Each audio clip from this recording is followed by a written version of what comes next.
It's a lovely room. We didn't see this room before we arrived this morning, and I'm pleased that we've got a nice area at the back where everyone can sit and have their lunch if they want, because it's a bit fresh out there, isn't it? For you guys, I suppose. Well, who's from Ireland? From Ireland, Who's probably from not Ireland? fresh. Yeah. Is it a nice summer's hello, day? Margaret. Hello. Oh, it's great weather. Great weather, yeah. Summer. It's spring now. Yeah. Autumn, rather. It's autumn, but Yeah. And then, I'll ask. Oh, there's Per and Eva. Hello. I'm just seeing people. Yeah. yeah. Yeah. For the Swedes, it's probably not that Probably bad summer either. weather. No. Yeah. Yeah. Have you been to Ireland before? First time. Yeah. First Quite time. exciting. For both of us. We've travelled a lot of countries, but Ireland's the first time. Yeah. Do you know many Australians? Me? Yeah. No. Yeah. I'm quite interested in the cultural similarities between the Irish and the Aussies. Yeah. There's a lot of Irish in Australia. Yeah. Obviously. A lot of our roots hark back here. Yep. But, the Irish people that we've encountered so far, which are not many, are pretty laid back, which is very Australian also. Yeah. Yeah. Friendly but laid back, you know. Yeah. Like a beer? Yes, that's very Australian. Yeah. Yeah. Yeah. Yeah. Yeah, it's a national pastime drinking beer in Australia. If you don't do it, you sort of socially misfit. Yeah. Yeah. Yeah. Yeah. But that's what Scotland was like too when I lived in Scotland. It was Yeah. a social thing. Hello? Welcome. Everyone's quiet, aren't they? It's just Yeah. feels a bit. Yeah. No. No. The sad story of our not sleeping on this trip Not at all. continues.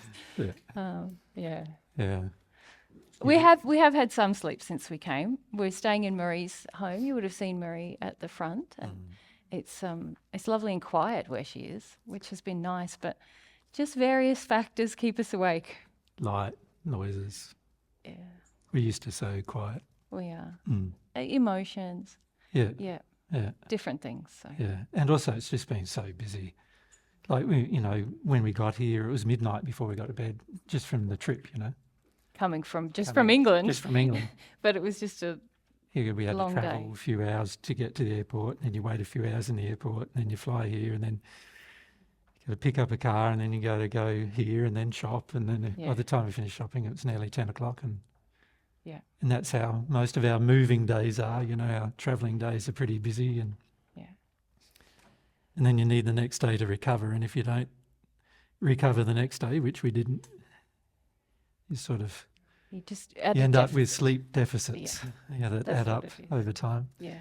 And a lot of the trips we're doing are quite long as well on the travel days. So, where there might be 8 hours or longer on a travel day flying. So Yeah. very tiring generally. Oh, So we're not at our best, to be not at our frank. best. No. Mary, I don't think you probably had 2 hours sleep last night. 3 hours, I think, Yeah. or 1:30 to 4:30. 3 Yeah. hours. Yeah. Yeah. Yeah. And I probably had, I don't know, 6 or something. Yeah. But as I said to Jesus, it's showing me when I thought I was tired. Oh, I wasn't really tired. I was so much more that I could do. I'm learning. But yes, it's been a very busy trip so far. Yeah. We've already spoken for, 18 days? Yes. I was going to Yeah, do a something little like recap when we start, but let's. Yeah. We did. So we went to Belgium 3 days. 4, 5, 6. Next week 7, after 8, that 9, was Austria 3 days. and then 2 weeks after that was Portugal 3 5 days. days total. Well, we did 3 on each week, didn't we? No, we just did 2. Oh, we did 5 total, yeah. So that's Plus we had Belgium, some meetings with Austria, people. Portugal. That's the thing. By the Yeah. time you add up all the social engagements, it's Yeah, also, and then we went to England for 2 weeks, and that was 6 days yeah, teaching as well. And then you lose 2 days travel every week we move. yeah. So we end up with 1 day to try to have a rest. Shield things.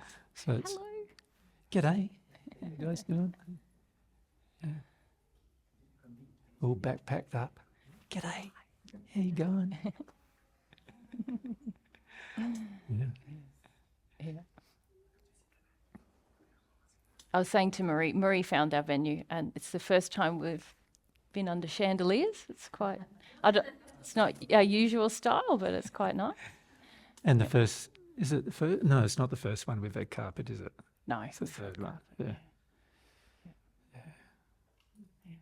we've had carpet many places, but never chandeliers. Not chandeliers, no. They Irish are are doing it in yeah, style, yeah. yeah. This is actually a very reasonably priced venue compared to many of our venues in Europe, yeah. Yeah, it was. I think yeah. I think we paid, was it £600? 600 €1,500 for the weekend, I think. for this one? Yeah, It was cheaper than that, wasn't it? 3,000 Australian. Yeah, 3,000 Australian. Oh I think yeah, it was, so €1,500. Yeah. But the same kind of size in Belgium was, €1,500 a day, nearly there. Yeah. Yeah, yeah, yeah. Belgium was very difficult. Yeah. yeah, So yeah. yeah. And was it hard for you guys to get here? Who's a little bit? Yeah. I Define sense- hard. Define hard. Hardest thing was driving on the left side of the road. That was the hardest thing. Driving on the left-hand side. That So was that that. comes from a European or Where an are American. you from? Where are you, Axel? Norway. Norway, Yeah. yeah. Yeah. Yeah. Yeah, we're used to that now because we've been to so many different countries. So Yeah, well, and we're in the right side of the road for us. At home, here. yeah. Yeah. yeah, In Austria and Portugal, we had to keep reminding me in the middle, me in the middle. Yeah. yeah. Yeah. Yeah. Strange, isn't it? How all the countries have all got different drive, left hand, right hand. Yeah. Whoever dreamed that idea up wasn't very considerate of all the engineers for the future. Yeah. Well, when they came up with it, they probably weren't thinking that global travel would be such a big thing, did they? Yeah. Yeah. The world's pretty borderless in many ways, not in all ways. Yeah, yeah. But travelling in Europe is, there's a lot more freedom, seemingly. I don't know how you guys feel about it, but from other places we travel and other regions. Yeah, a lot of times it takes us 3 or 6 months to get a visa to go to somewhere. Yeah. You know, with Europe, although it's changing for us Australians to come to Europe now, apparently we're going to have to Yeah. do some paperwork in future. Yes. But we didn't have to even do any paperwork in Europe, yeah. Yeah. Very free. Yes. They're changing it all over the same as the US, I think. Yeah. So paperwork is happening in the future. Yeah. How are we going time-wise? And is there still people arriving out there? Yeah. Nice. Yeah. Okay. Nice. Thanks. Thank you. Yeah. Then we can get started. Yeah. Okay. We're having an ongoing issue with people booking tickets and not arriving. Mm. Yeah. Often up to 1/3 of people Yeah. booking tickets and not arriving. Yeah. In England, we had 1/3, wasn't it? Yes. Yeah. And Is it the same here? Very close, yeah. we put out the amount of chairs for the amount of tickets. So if you see a spare Yeah. chair, it's Yeah, so it's quite a lot. it's quite a lot. Yeah. And it's Free events, you see, people Yeah. don't think very. yeah. Yeah. Yeah. Yeah, it'd be more than close to 1/3 here too, isn't it? Yeah. Do we take it back to the 56 chairs? I'll have to check with Yeah, you guys. 56 chairs are Yeah, out. yeah. Yeah. And there's four coming from out the front. But Yeah. Yep. Yeah. Those get quite difficult when you get closer to the event, emotionally. yeah. Yeah. Yes. Yeah. Spirits in. Yep. That's exactly, yeah. So some people cancel, like after I send out that email, I usually send out an email if you can't make it, please cancel, like you all would have received. At that point, usually 5 or 6 people cancel. And then usually some just, 1/3 or, yeah.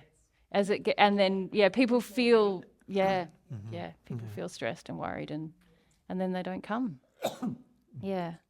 But it's difficult then to find venues because, we're catering for a certain amount. And then for this event, you know, we had a waiting list for quite a long time and people wanting to come. And when people cancel very close, obviously many of you've come from other countries. You don't really have time to make arrangements if someone cancels the day before or something. So, yeah, it's tricky for us to find venues, especially when we're paying quite a lot for a venue as well. And we go to a lot of trouble to make it comfortable for everybody. And then, yeah. Yeah, so it's a bit difficult It is. arranging It is. things generally. Yeah. And we end up with a lot of opportunities lost, I suppose, in that regard. Yeah. Because there's other people who would have liked to have come that can't get in. And then when we're thinking in the future of overbooking our events by 1/3, because that's about how many people are not coming the first day without any indication or cancellation. Yeah. Yeah. Yeah. And just if too many people rock up, then people have to sit on the floor type of thing. Yeah. Yeah. Yeah. But it's a bit tricky when you got wooden floors, and Yeah. a lot of our venues, like in the UK and stuff, were Yeah. hard floors, and Portugal's the same. Yeah. Yeah. This venue is quite comfortable sound-wise as well. Some of the other venues are hard to set up. Yeah. Yeah. All right, well, we just have to probably get started, eh? Otherwise we might be waiting forever. Yeah. As okay. Sure. Nice Yeah. one. Nice. Yeah, it's a good idea. Very good. Thanks, Anne. Yeah. Thanks, guys. We've had a helping team here this morning, which is really nice. We Pick them up in England. picked them up in England and they followed us. They followed us here. And it's been very nice because usually everywhere else, Jesus and I have been doing everything. Chairs and speakers and sound and everything. So it's lovely to have some helpers put out signs for you and stuff as well. So we have to say welcome to you guys, really, huh? How many of you are actually from Ireland? Okay. Oh, yeah, nice. So about half, maybe? Yeah, maybe a bit less than half, but A bit less than half. welcome Well, to you, welcome. Irish. Yes. Thanks for having us. Thanks for having us. Yeah. It's the very first time we've been to Ireland, as we were saying earlier. Yep. And we're not going to get much chance to enjoy your country because we're off to Canada next week. But and obviously we just come here, set up, get everything sorted out, come and do the event for 3 days and then go again. But hopefully at some point in the future we can get out in the bush somewhere. Yeah. If you've got any bush left. Is there any bush left? I don't think the golf course counts. Yeah. Yeah. Mind you, they all seem very dedicated to their golf. We arrived at 8:30 this morning or so, 9 o'clock, and they were all out there. Yes. Yeah. On Australia, a day like this, the golfers would just say, "Oh, it's too cold," you know. Too cold. Yeah. Yeah. All right. Well, Who's from other countries? Sweden. How many Swedish are here? So 5. yeah. And Where what else? other countries we got? We got Norway. Norway. Hello, Norway. Oh, yeah. Norwegians. Do you guys all know each other from Norway? No. No. There you go. So leave your hands up if Put your hand up if you're from Norway. Norway. So Yep. just look at everybody so Yeah. you can maybe See. meet each other afterwards. Yeah. Those of you from Ireland can do the same. If you put your hands up Irish, Do you all know each do you other? know each other? No. There you go. Cool. So first time meet. Yeah. Yep. So you get a chance to meet each other. Okay, now we've got other countries, right? So We've got Spain. What? Yeah, one. It's not a pain in Spain. No, no pain in Spain. No pain in Spain. No pain in Spain. That's why you have to get out, because they keep telling you there's no pain there, and you need to have your pain. So you come. Yeah. Okay. Yeah. We'll let you know that there's pain. Yeah. Yeah. Okay. Okay. Where else? Israel, Portugal. Hello, Yeah. Talia. Hello, Talia. Yeah, and Nelly from Portugal. Nelly from Portugal. And also Netherlands, isn't it? Yep. Yeah. Yep. And Australia, there's one, Yes. besides Mary and I. Yep. Armenia. Armenia. Hello. Did you come all the way from Armenia now? Yeah. Yeah. Welcome. And only for the talk. Well, Yeah. lovely to have. Germany. Germany. How many from Germany? Oh, yeah? Germans, yeah. 3, 4. Do you guys know each other? No? No? No? There you There go. you go. You might after today. Yeah. Yeah. You got US? Yes. Who else? US? There's Mandy and US. someone at the back we haven't Yeah. met yet. And Yeah. Yes. We are going to the US. Are you going Yeah. to be there too? Some of you? maybe. No worries. Okay. England. There's some English people here, isn't there? Scotland. Oh, Scotland. The UK. The Yeah. UK. Which doesn't seem very united, but No. anyway. All right, we'll do English and Scottish separate. So English people. Is Yeah. that, yep. English. Yes. Yeah. Yeah. And Scottish. And in Scottish. You, Just you're Anna. alone. Yeah. Yeah. Is there any left over? Do we miss Austria? Switzerland? Switzerland and Austria. Yes. There we go. There we go. Switzerland and Austria. Oh, it's a real mixed bag this morning. Yeah. Yeah. Yeah. Well, and New Zealand. Yeah, Amy? Yeah. Yeah, New Zealand and England. Yeah. Yeah. Yeah.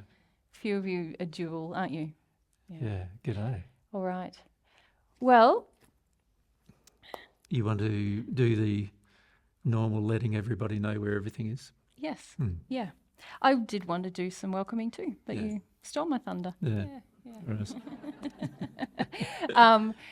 I wanted to say, just for the benefit of the recording, we're halfway through our 4-month trip at the end of on Sunday. So we've been travelling for 2 months already, and as we were talking about before we started, we're still sleep deprived. It's the tour of little sleep. Yeah. So we're not quite firing on all cylinders today, Yeah. but hopefully it's a lovely little group, and we can have some nice talks together about spiritual matters. Yeah. All right. Yes. Our microphones and other Yes. things No. like that. No. we I need to sort know. out, I don't was we? just thinking if there's any other newsy things I wanted to say, but I think that's it. No, probably not. No. Well, we'll, for those of you who want to know news from other places and whatever, we might leave that for a Sunday discussion, I think. Yeah. Yep. Yeah. Let's see. All right. And so today, what we're probably going to do, we always say we'll have toilet breaks. It just depends a little bit on how the discussion is flowing. So the last 2 weekends, we just had a break for lunch in the middle of the day. But if you do need to go out and use the bathrooms during the talk, you're absolutely welcome to. Do you know where they are? Yeah, so they're out into the hallway, turn left up the hallway, and then they're there on your right. If you do happen to go to the loo during the talks, The loo is a toilet, by the way. yeah, Australian version. Yeah. I'm sure you say that. Yeah. G'day. Could you refrain from using the hand dryers while we're talking, just because you can hear it all the way in here? So in the breaks, feel free, use the hand dryers. It's lovely and warm in those toilets, actually. So if you get cool in here, just go and warm up in there. But yeah, if you could refrain from using the hand dryers, because we'll hear it in here. Yep, we'll have a break for lunch, and it's fine to eat in the room, so we might have lunch just at the back of the room if it's quite cool outside. If it's fine, we can go outside and sit on the grass, maybe not on the golf course, but the people who run the place said that there's grassy areas we can go and sit out Don't sit there on the if we want. fairways. Yes, that's right, yeah. Bound to get clobbered by a By a golf golf ball at some point. Yeah. The format for today is going to be similar to what we've done the last few weekends, where Jesus and I will present some truth, if you like, some material, a kind of a topic that we're going to cover for the next couple of days, and then we'll open up to questions after that. And please feel free to ask any question that you have that's on the topic. We love questions. No questions are silly.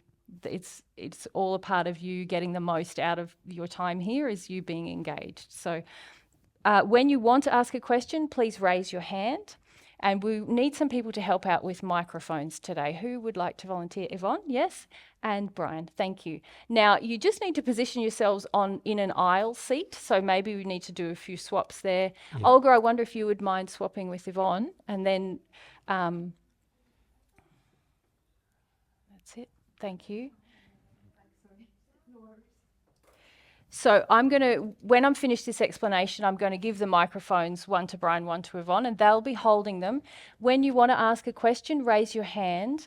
Brian and Yvonne will only come to you if Jesus or I indicate we're going to your question. And then when you handle the microphone... Keep your hand up when we select you, because the people who are running the mics don't know you. So Yes. if you can keep your hand up Until the mic comes to you. Yeah. Yep. And then when it comes to you, in order for us to get good sound through the microphone, if you can put the mic on your chin and your chest like I'm doing here, it means that you're talking into the microphone quite close. Some of you have soft voices, and so we often lose it if you move the microphone away or what have you. If you just think chin and chest, it helps you just to remember what you need to do, and then you can focus on the question. Yep. Keep the mic with you until we've finished discussing your question, because you might want to add things or ask other things. So the mic runners will stay nearby to you until that happens, and then you'll take it back and come back to your seats. Mic runners, and I'll explain this to everyone because other people might want to have a go at being a mic runner over the weekend. When you're holding the microphone, don't bump it against your body because it'll come through in the sound. You can hear that. So you just want to hold it. You can hold it across your lap, just some way where the microphone isn't bashing on things. Same thing goes when you're passing it around. Just make sure you don't bash it into things, especially if one of Jesus or I are speaking while you're handling the microphone, then it comes through the sound all across our voice. So please don't adjust anything on the bottom of the microphones. We're running a continuous recording that's syncing between the 4 microphones, and if you mute or turn off, it interferes with the overall output. So if you can just literally be a mic runner, that would be wonderful. Thank you. Don't have to be a mic adjuster, I mean. Yeah. Yeah. Yeah. All right. Right. Yep, that was all I wanted to cover, I think. And I'll join you in covering some other things now. Yeah, so what we've been finding in a lot of our events so far is that people have been thinking that we're their guests rather than them being our guests. And that's been sort of causing a lot of interesting issues in terms of how we deal with people. So the fact is, we paid for this venue. We organised the venue with the help of some people who are local. So we'd firstly like to thank those people. So particularly Marie helped us. So if you put your hand up, Marie, yeah. So everyone can see Marie. Yeah. Thank you. Marie found the venue for us, and also she's given us her house for 1 week to live in so that we don't have to pay accommodation here as well. So that's wonderful. Thank you so much for that. Yeah. Yeah. The other thing is that all the speakers you see, we normally would have to hire all of that gear because we can't travel with it.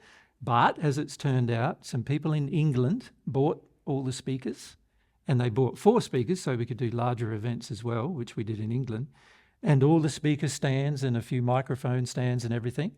And they bought all of that, and Anna brought them from England to Ireland for us. So we'd like to thank those people who paid for those things, and also Anna for that. And of course, the reason why we've done that is we hope to return at some point, and therefore we'll have speakers next time as well. Does that make sense? By the And time we've already used them, all 4 speakers in England twice. Mm-hmm. And we're also thinking in the future, we'll probably use them in Europe as well. So they'll actually go with us travelling. In future, we're already planning our next year's trip as well. And we're thinking that we will probably hire a van, and Mary and I will travel with the speakers as well as our gear all the way through Europe, England, and potentially Ireland as well. So that means then that we don't have to next year go through the whole rigmarole of hiring speakers and speaker stands and everything like that as well. To give you some context, we are travelling with the sound gear that you can see over to the right-hand side of us there, in these 2 big cases you can see underneath. So all of the the antenna and our microphones and so on we're travelling with, but the speakers and the speaker stands in each location we were having to hire. So having the guys purchase them for us to use in a number of countries in Europe reduces our ongoing costs quite a lot. So that's really good. Yeah. So we're looking forward to using them many times in Yes. Europe in the future. Yes. Obviously, once venues get too large, you know, where they're 200 or more than 250 people or so, we'll have to use some other equipment than what we've currently got. But what we've currently got does the job for the moment. Yeah. So we'd like to thank those people for organising that. We'd also like to thank some people in Australia actually who paid for a third of our trip. So they don't really want you to know who they are. They just have been generous enough to pay for a third of our trip. So they paid more than 50,000 Australian towards our trip. And that has enabled us to come. Actually, without that, we wouldn't have been able to come on this trip at all. So that's something to bear in mind. So we'd like to thank them too. Would you like to thank them?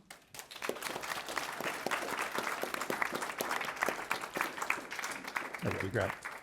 So I'm just going to adjust that door because we're not going to use that door, guys. There's Yeah, another door at so the we'll back just there sort that that you're out now. welcome to come in Yeah, and out of. we'll open that one. That was something else I wanted to cover.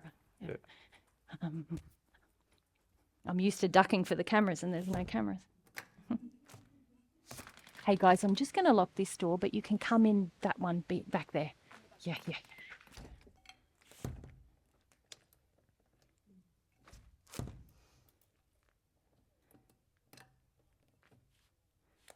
No. We'll all know, won't we? I'm having an issue with locks. Everywhere we stay, there's a different lock, isn't there? And here and in England, they have those ones where you pull up when you turn it. And it took me a good week in Linton to figure that out. Every time, that's right. Yeah. It's funny when you travel, you get used to all of these things that are different, you know, like, and one thing we noticed in Europe is everything is about 3/4 the size of what you need. So your bath towels are 3/4 of the size of what your body needs to wipe it. Your, kitchens are 3/4 the size. The fridges are 3/4 the size of what you can put in it, like what you want to put in it. Your car park spaces are 3/4 the size of what you need. The roads are 3/4 of the size of what you could drive on. That kind of thing. And this is all pretty unusual for us. Yeah. Pretty unusual for an American too, I would say. Yeah. Yeah, it just shows you different countries and their standards are quite different. Yeah. Yeah. But you were saying this is our event and you guys are our guests. And that means that we have paid for the seat that you're sitting on and that that we don't have to give any more than we want to. And we're saying all that in very pleasant tones, but in a very firm way, because we've had some issues in prior events with people feeling quite entitled to take quite a lot from us. And that's something that we're just wanting to iron out and make sure that we look after ourselves very well as well. Yeah. And also help you understand how love is in practice. And when you take without regard for the resources involved, or even with the tickets where people aren't showing up when they've booked a ticket. A lot of those things are very out of harmony with God's standard of love, which is something that Jesus is going to talk more about later on today, and something we've been discussing in the last couple of weekends. Yeah. Yeah. So it's like you're visiting our home.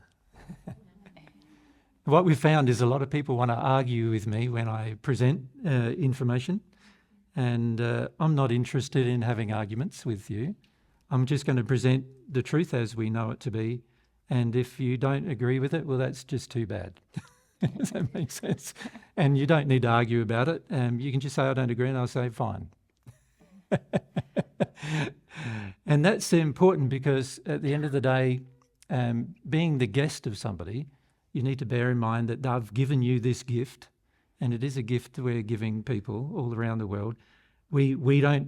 At this stage, we have not had any, at this stage, we've hardly covered our expenses for this trip. And what it tends to work out is we just get enough funds to pay for the expenses plus our food.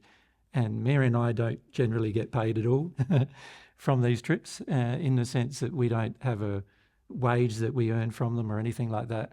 And the main reason why is because there's not enough donations generally to cover that kind of thing.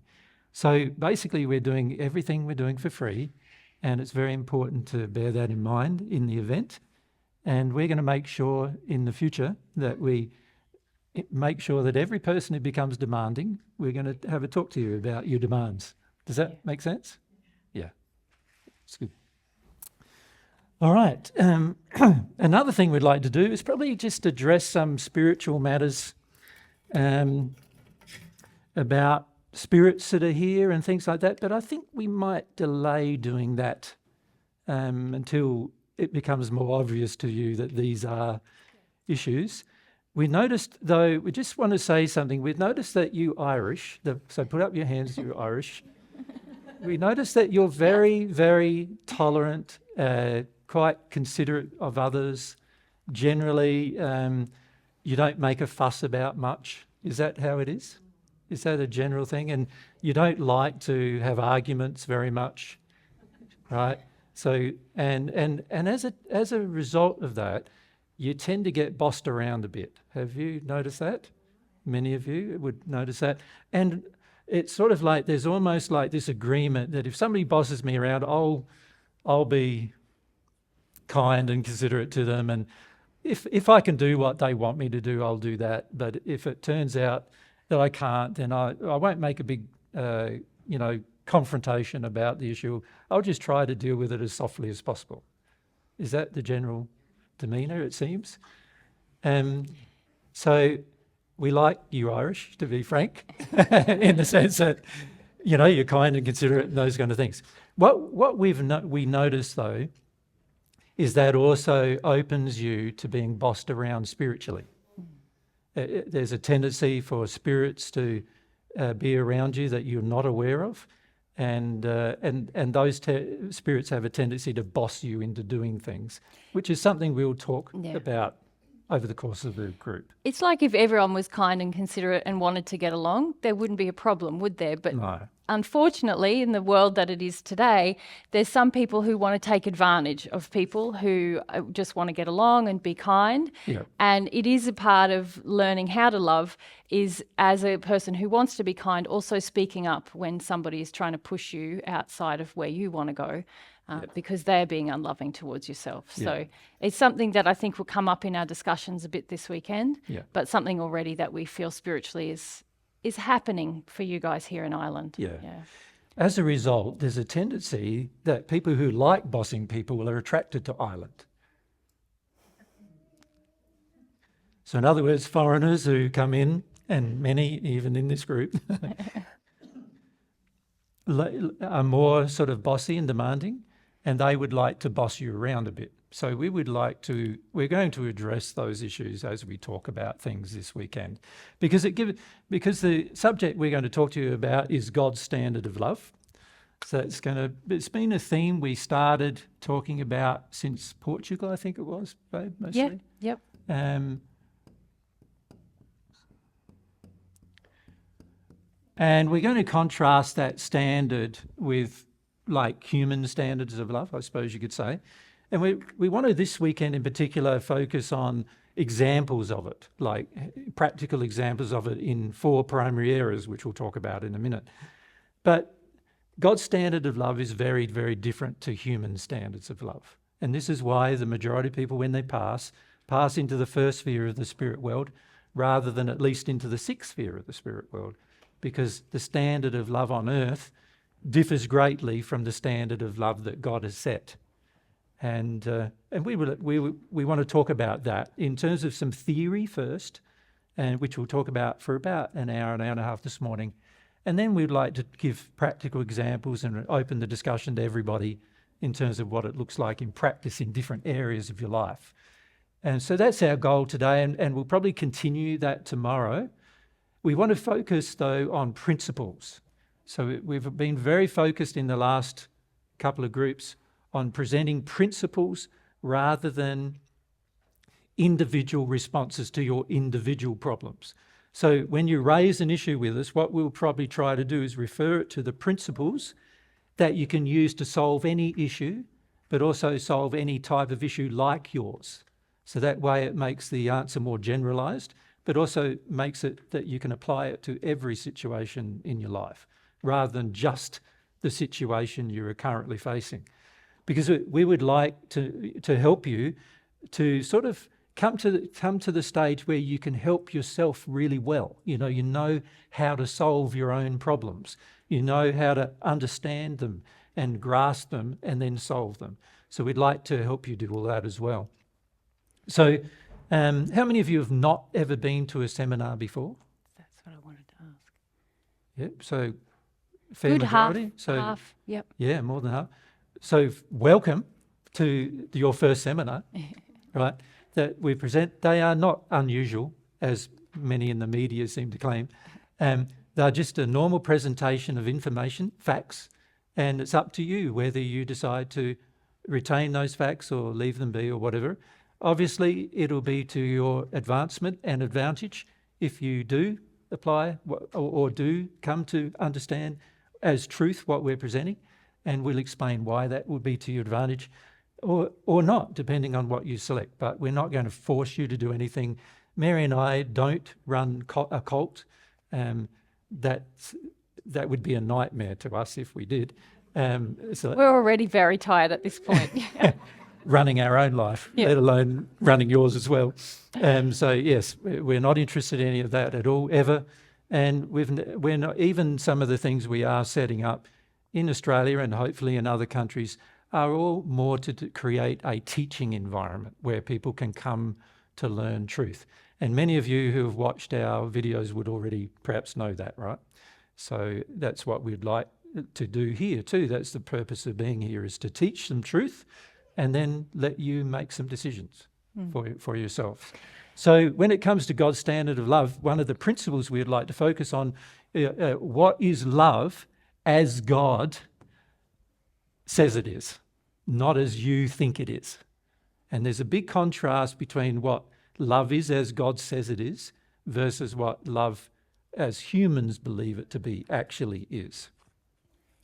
Now, how many of you have never watched a video at all?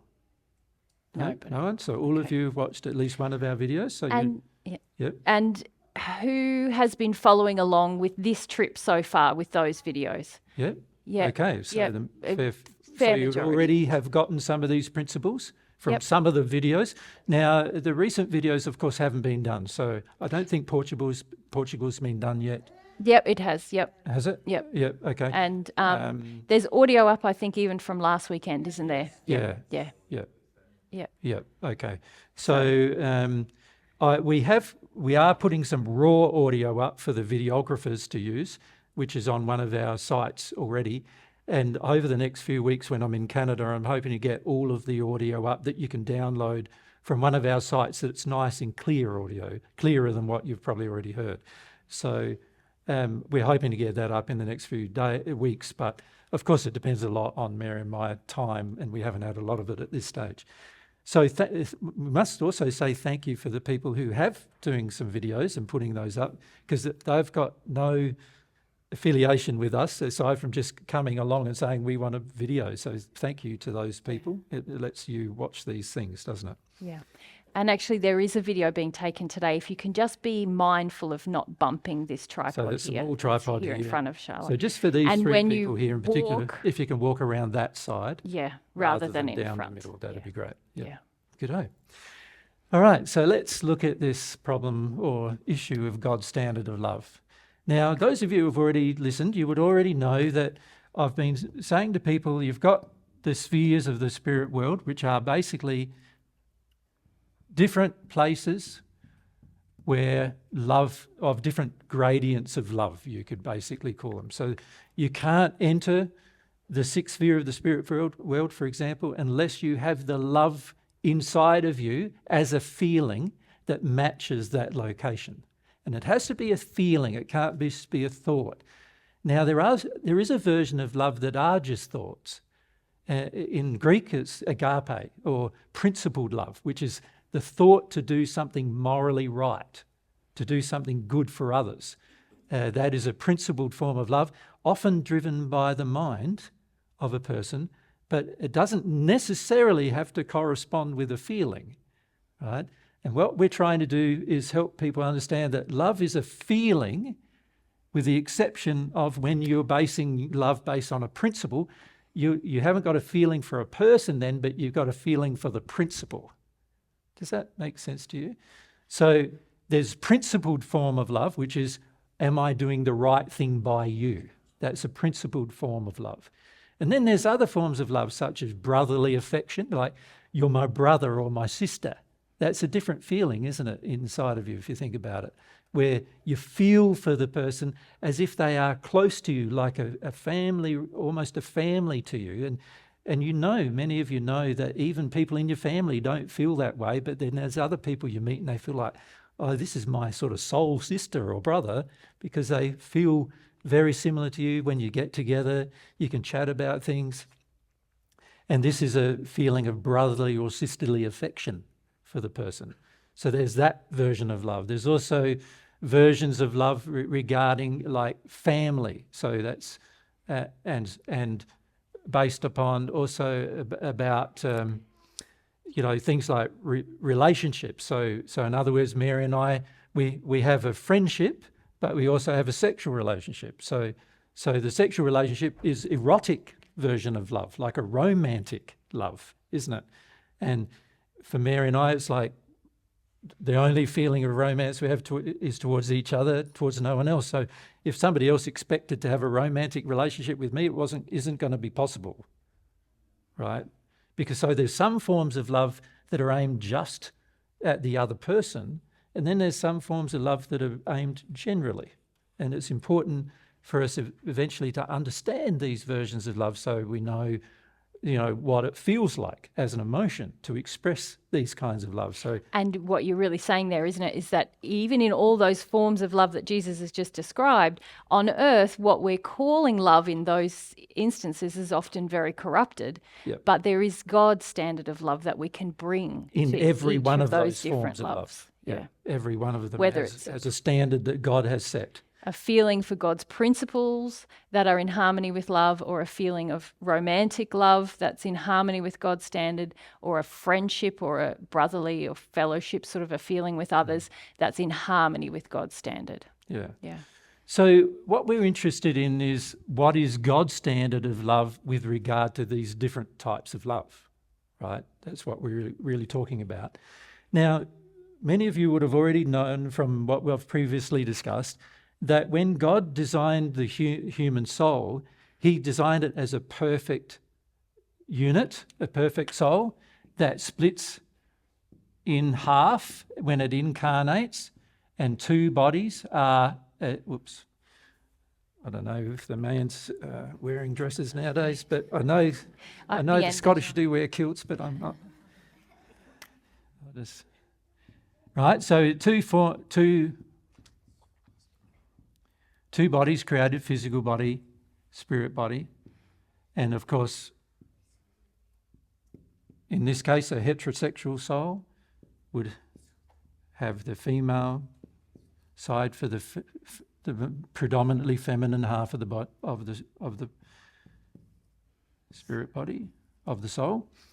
So you know that this occurs, and this soul, when it incarnates, actually God designed it to be in that condition of love. So even though it doesn't, at the time of incarnation, it doesn't know itself, it doesn't understand itself, the whole purpose of incarnation is to have an experience so you come to understand yourself. God designed the condition of love to be in the sixth sphere of the spirit world. Now, that means that humans created these other spheres. God designed in the universe the potential for humans to degrade their condition of love, and as they degraded their condition of love, the law created the areas where they could now live that matched their condition. Right? So humans created every sphere from the fifth to the first by degrading their condition of love. So that means at the moment, as we've been drawing in this trip, human condition of love is actually in the lower portion of the hells, right, of the first sphere of the spirit world. So this area, about halfway down, further down, is called the hells of the spirit world. And the spirits who live there refer to it as the hells as of the spirit world. And that is the condition where earth is. So that's where we live. So it's the condition of earth. Now you can see that condition is far removed from God's standard of love. So that means the condition of earth that we have grown up with is far removed from what God views love to be. It's actually 6 spheres removed, isn't it, from the perfect human person that God designed. So it's actually quite degraded condition. And yet for the majority of us, when we first hear that, we go, but I think I know what love is. And, you know, like I love my partner and I have my family and I love them and, you know, and I care about people. And the average person is going, it doesn't apply to me. I'm not in that place. But obviously, if the average condition of earth is that place, then it's highly likely the average condition of the average person is in that place too, isn't it? Right? So this is something that we need to at least be open to considering for ourselves, that how we see love ourselves is highly distorted from how God wanted it to be for the perfect human. And this is without a relationship with God. This is without establishing any relationship or friendship with God. Just perfect human living as a perfect being would be in that sphere, and every child incarnating is actually in that place as well, in that condition. When I say incarnating, I mean at the time of conception, they are in that place. By the time they enter the earth itself, come on the earth physically, when they're born, often they're in either the 4th or 5th sphere location. Already they've received damage from their parents to the point where they're still even here at a higher condition of love. But the difference for a child is they're not aware of their condition. So they don't know how to generally grow that condition. Nobody's generally educating children nowadays about how to grow in love. Most of us are educating children in other ways.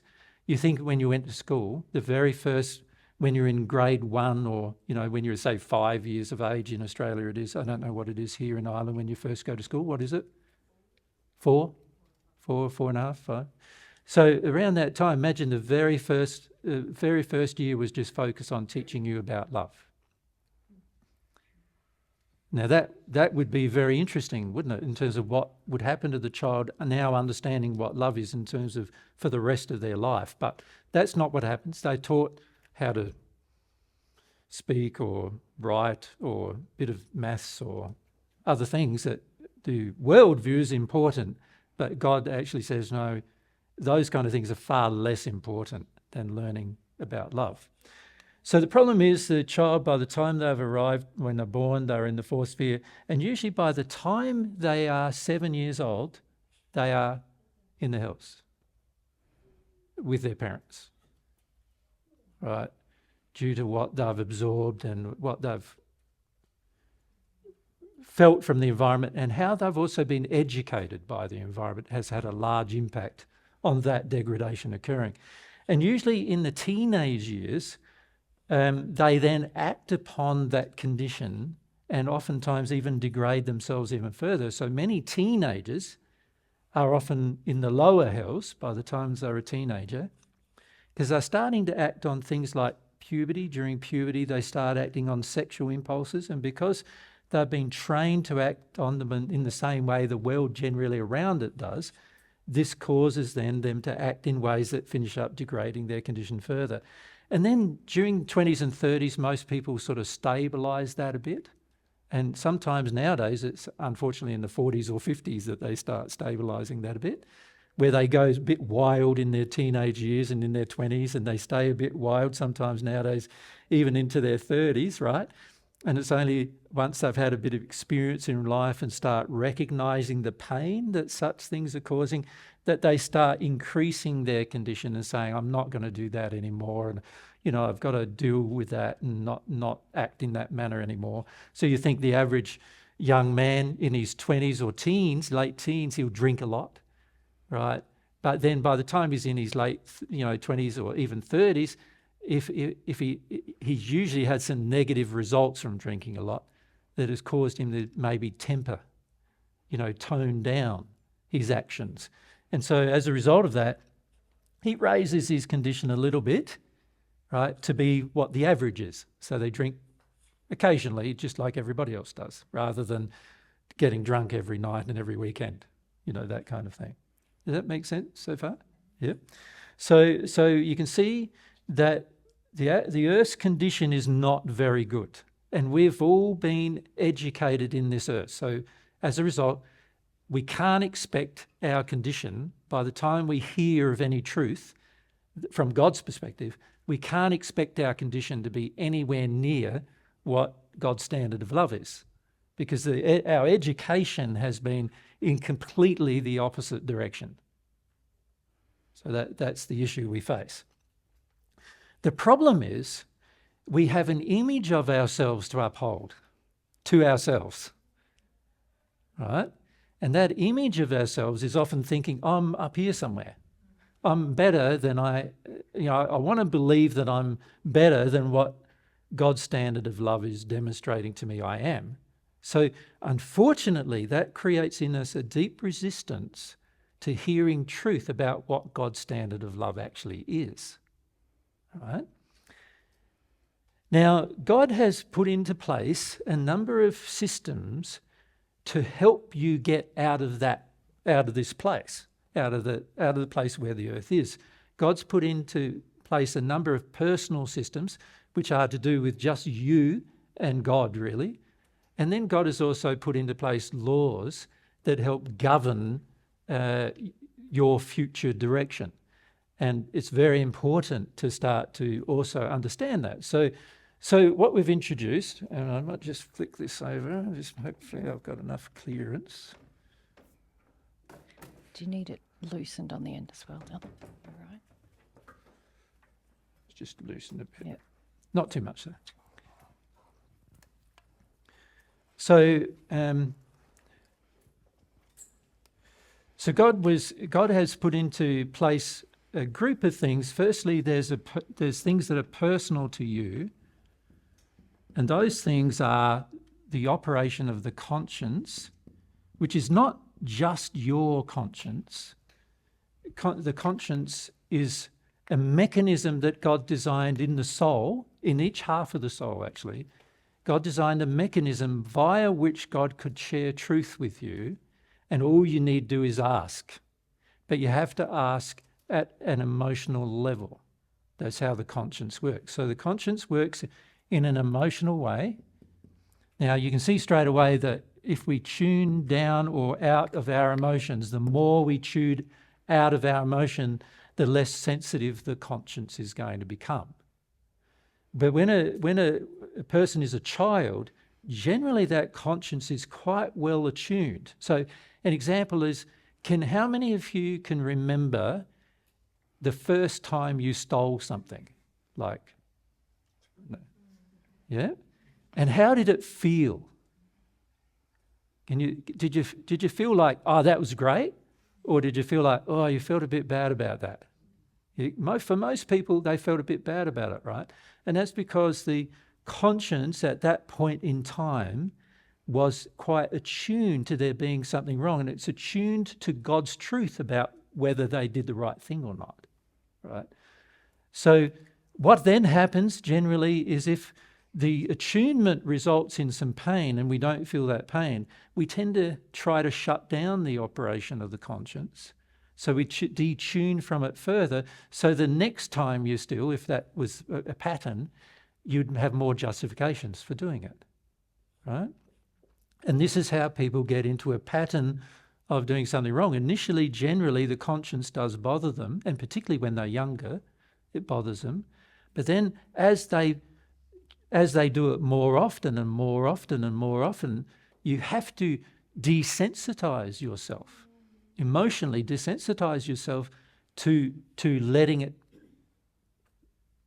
sort of tell you there's something wrong, or letting yourself feel pain because of what you did. And as a result of that, most people detune from the conscience. But the conscience is a personal tool that God has to share truth with you, and it's not just yours. So it's not in, we were talking about this last week in England. Some people were saying, isn't it just an inbuilt mechanism that where I measure what is right and wrong? And the answer to that question is no, it's not an inbuilt mechanism that's just yours. It's a mechanism via which God can share God's actual moral truth with you.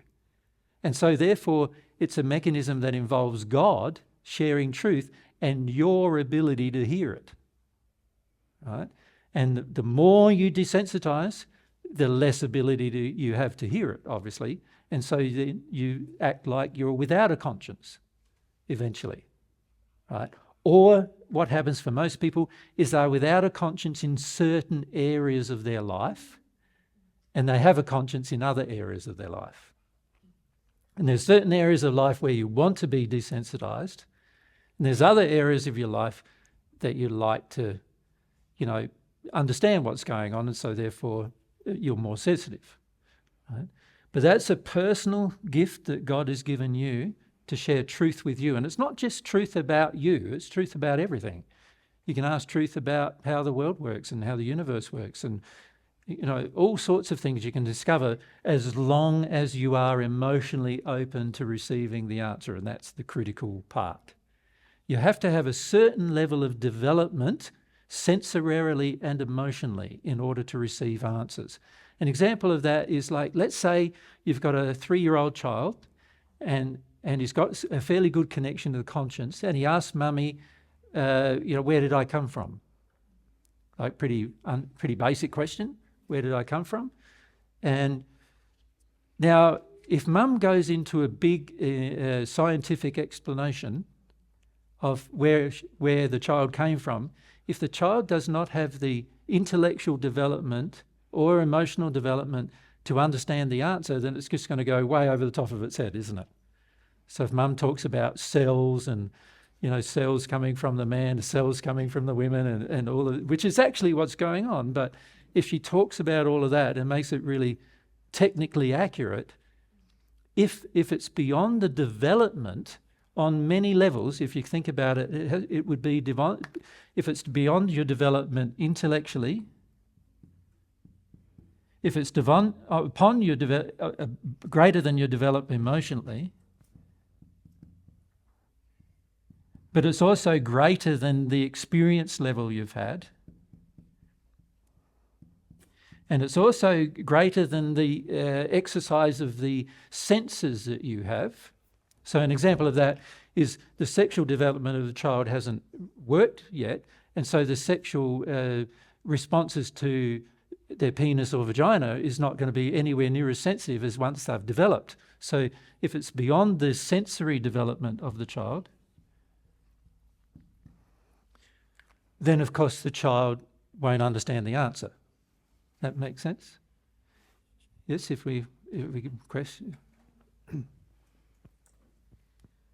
Sorry, Jesus, just in terms of being a child and how to differentiate, because as a child growing up, you're always told, be good, behave. And how do I differentiate that between what my parents tell me and what God, like as in my earth parents and God? Yes. Yeah, We'll come back to that, but just in terms of brief answer for you now, if you look at this is where your parents are, naturally when they say be good, they mean be in this area. So they're saying if be good means do exactly what you're told all the time, which is the average parent's definition of being good, well, that's not what God expects of the child. That's just what the parents expect of the child. So that's an example of the parent's development defining the child's version of love. And it is a real issue, isn't it? Where you start to try to tune into the conscience and you confused, is this just what mum and dad put into me through their emotional condition? Correct. And what is the actual conscience in operation? And because if you go back to where Jesus was talking about, basically we're saying that the disconnection from the mechanism from God comes through a desensitization of emotion. And you can see how in your childhood this was sort of a systematic thing, wasn't it? Where your parents were trying to get you to align with their emotional condition, which caused you to have to detune or desensitize from many of the experiences that the conscience was signaling to you was wrong. You can see that in order to get back in touch with the conscience, there's going to have to be a resensitization to emotion, and partly going through some feelings of, sometimes it feels a little bit or a lot distressing or upsetting that you're in a space where you think, is this fear of mum and dad, or is this the conscience? And that's an emotional process that we talked about a little bit in Austria, of going through that, just working through it as a process, that it's not necessarily going to be a magical connection back to the conscience immediately. Yeah. Can I just ask one? Yeah. Is God's standard of love to do with divine love, or is it to do with human love? Like Both. our human, both. Both, yes. Okay. So let's look at, because let's write one other thing in here, which I need to also say. Beliefs, your foundation of beliefs help you establish new beliefs. So your foundation of what you believe is factual, establish what you then believe on top of that will be factual. Right? And quite often what you're told is factual that are lies, then determine how much fact you're going to also receive in the future, right? But in terms of the areas of your life, you can see that there's areas of life, there's a spiritual area of life, which I'd classify as all of your principled beliefs, right? Then there's the emotional areas of your life. What are all the emotions you were taught to have? Then there's the sexual development area of your life. What sexual beliefs do you have? And what have you taken on sexually as feelings as well as beliefs? And when I say beliefs, I mean emotional feelings related to spiritual beliefs. So in other words, is it wrong to have sex with lots of different people? Is a spiritual principle, not necessarily a sexual one. You follow me? And then there's also physical things that have happened in your life that have an effect on your belief system as well, right? So there's all those areas of life.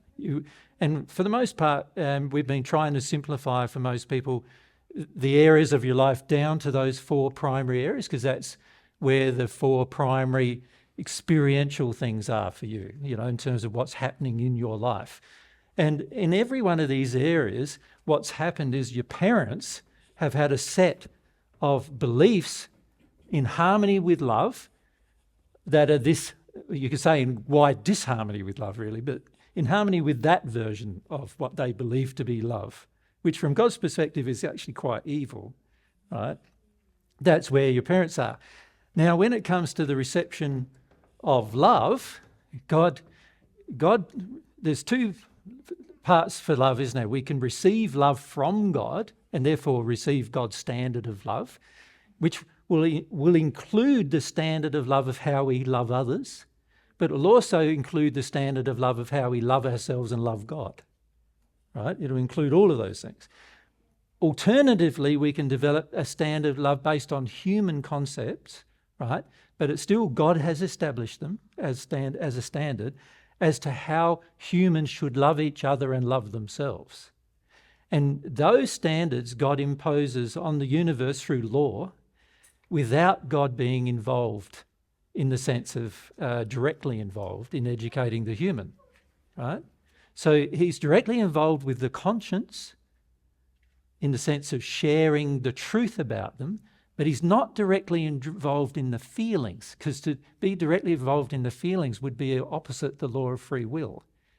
So you can only receive feelings from God if you choose to receive them, and that's an act of free will that you must make a choice. But you can receive facts from God whenever you just ask. Now, obviously, it's an act of free will still, but you just have to ask and receive. And you don't have to have a relationship with God even to do that. That's a loving relationship, I mean. You just need to be open to the idea that God's the universal creator and he knows truth and I can find out what that truth is, right? Not a more emotional feeling of he's my father or mother, but more of a feeling that he's my creator and so I can ask, right? So God wants to share truth on every level and love on every level with us, and he wants and the standard is established by God on how humans should love humans, how you should love your children, how you should love your parents, how you should love your family, how you should love socially in friendships, and all of those things are defined by God. Already by law, they are defined.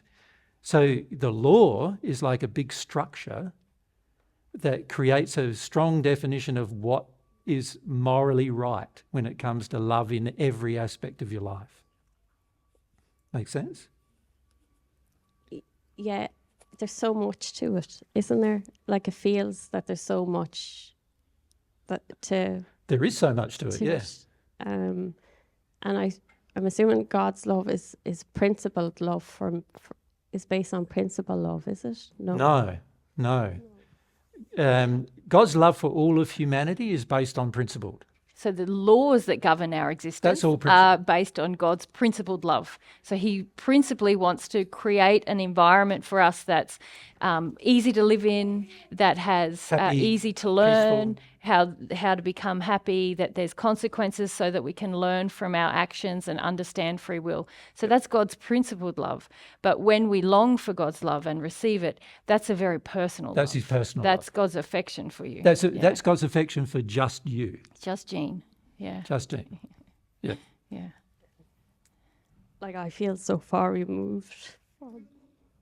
Yeah, most people do. And that's why it's one of the things we want to talk about is how to get more in contact with God's personal love for you. So there's something we would like to discuss with you this weekend, actually, is to how because most of us, when we think of God, we think of some far off being who just created everything, really powerful, infinitely knowing. And then we go, well, why would that being want like me, like one of billions of others? Like, what does that being feel about me? Is like, for the average person, they go, well, I don't even know if he knows I exist, let alone has feelings for me. And this is where the personal love comes in. It's kind of like that.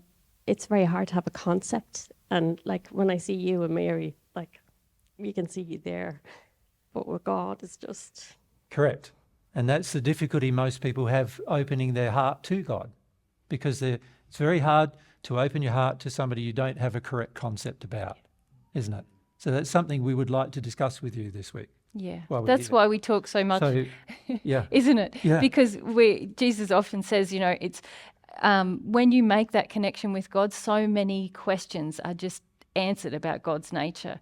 But so many of us are operating under so many misconceptions about God that make that first connection really a big deal, and something that's many times feels out of reach until we work on our faith, we work on our humility. And that's why we talk all about all of these things, to try and help open that way. Yeah. Because once you have that connection with God, you really, if you're steady and strong and want that, you don't need to hear any more. You might want to, you might want to hang out and, but you don't really need all of the talking as much anymore. Yeah. Yeah. If we look at this diagram, one of the biggest effects the earth being in this condition has had is that this condition is far removed from a concept of God that is truthful. Yeah. Does that make sense to you? Yeah, so here it's a hellish concept of God, right? So when we look at a hellish concept of God, we see things like God's going to punish you for every single little tiny thing you've done for the rest of your existence, just like a mum or a dad might do. That's a hellish concept of God. God is vindictive, is a hellish concept of God. God will destroy the wicked, which is said in the Bible and in the Quran, both holy books, supposedly about God. And yet they are hellish concepts of God. God doesn't destroy wicked, he redeems them. He corrects them. That's what he does with them. So completely different concepts of God exist here than what is the God standard in terms of the truthful concept of God. Right? Now, it's the spiritual beliefs that you have imbibed from childhood that have the largest effect on your life, the very largest effect. Most people don't realise that. We've been teaching for many, many years publicly, and for many years, all I was doing was answering people's questions about their own emotional problems in their own lives. And the majority of people do not understand that most of our problems begin with a spiritual principle. And then they turn into emotional, sexual, and physical problems. But, so physical problem is like a sickness. An emotional problem is what causes the sickness. Sexual problem is oftentimes, again, a concept that is based on some spiritual principles that are flawed. And most people don't realise that the majority of the things we choose to do fundamentally at the physical, sexual and emotional levels of our life, the actions we take, are actually based upon some very foundational spiritual beliefs that we actually have imbibed because we've lived in an earth that's far removed from God's standard of love. Yeah, and this is something we'll talk about a bit in the coming days when we give examples of some beliefs. Now, when we talk about spiritual beliefs, the average person goes, well, isn't that just like my spiritual concept of God? For example, like God is some energy system, like might be a spiritual concept of God. And then God is a triune God, like the Christian view of the average Christian view of God. Or the Muslim view of God, God is an individual, right? Is another spiritual concept of God. And then you've got the Hindu concepts of God, which are God is many gods. And then you've got the Buddhist concept of God, which is I am God. Does that make sense? Like all of us are God. And if you think about it, there are so many concepts of God presented on earth, and every one of them contains hellish concepts, like completely out of harmony with love. Every one of them. And yet we've grown up in a system that has accepted many of these beliefs as actually real. And in fact, there are billions of people on earth who have various concepts of God, right the way through to atheism. There is no God. Right the way through to, Christian, Muslim, Hindu, Buddhist, and other concepts of God. And all of them demonstrate the hellish condition that they came from. All of these concepts of God. Now, of course, if you have a concept of God that is factually inaccurate, and you've imbibed that as an emotional feeling, that you believe it to be true, it's going to be very hard to establish a relationship with God as a result. And this is why we've been talking about God's standard of love, because unless we can start to see that the standard that's being imposed upon you spiritually, emotionally, sexually, and physically with your day-to-day life is actually very flawed, and also see that even the beliefs you now have that are internal to you, emotionally internal to you, are also very flawed. Unless you can grasp that, then you're not going to make a lot of progress in terms of receiving God's love, because your flawed concepts of God are going to be projected at God. Right? And therefore, instead of feeling a feeling of longing for God, you're going to feel either angry with God, or feel like God's far off, or you'll feel like, why would I want a connection with God who's a punishing God? You'll have a lot of flawed concepts of God that then impose themselves upon you emotionally in such a manner that it closes you down to receiving what's on offer. And what's on offer is God is offering his love for you personally. He's offering that to each individual at the moment on the planet and also in the spirit world. And most people are not accepting it because of all of their earth-based standards of love, which are often about God, right, that prevent them from having that relationship ever being established. Yeah? Yep. If we come over Talia, over here. So I was just wondering, was there when was the time that the concept of God was like right? Like it's so like it's such a mess now. It is a mess. It's an absolute nightmarish mess, the concepts of God at the moment on earth, and also in the lower regions of the spirit world as well, in the hells of the spirit world. The concept of God is very seriously flawed as well.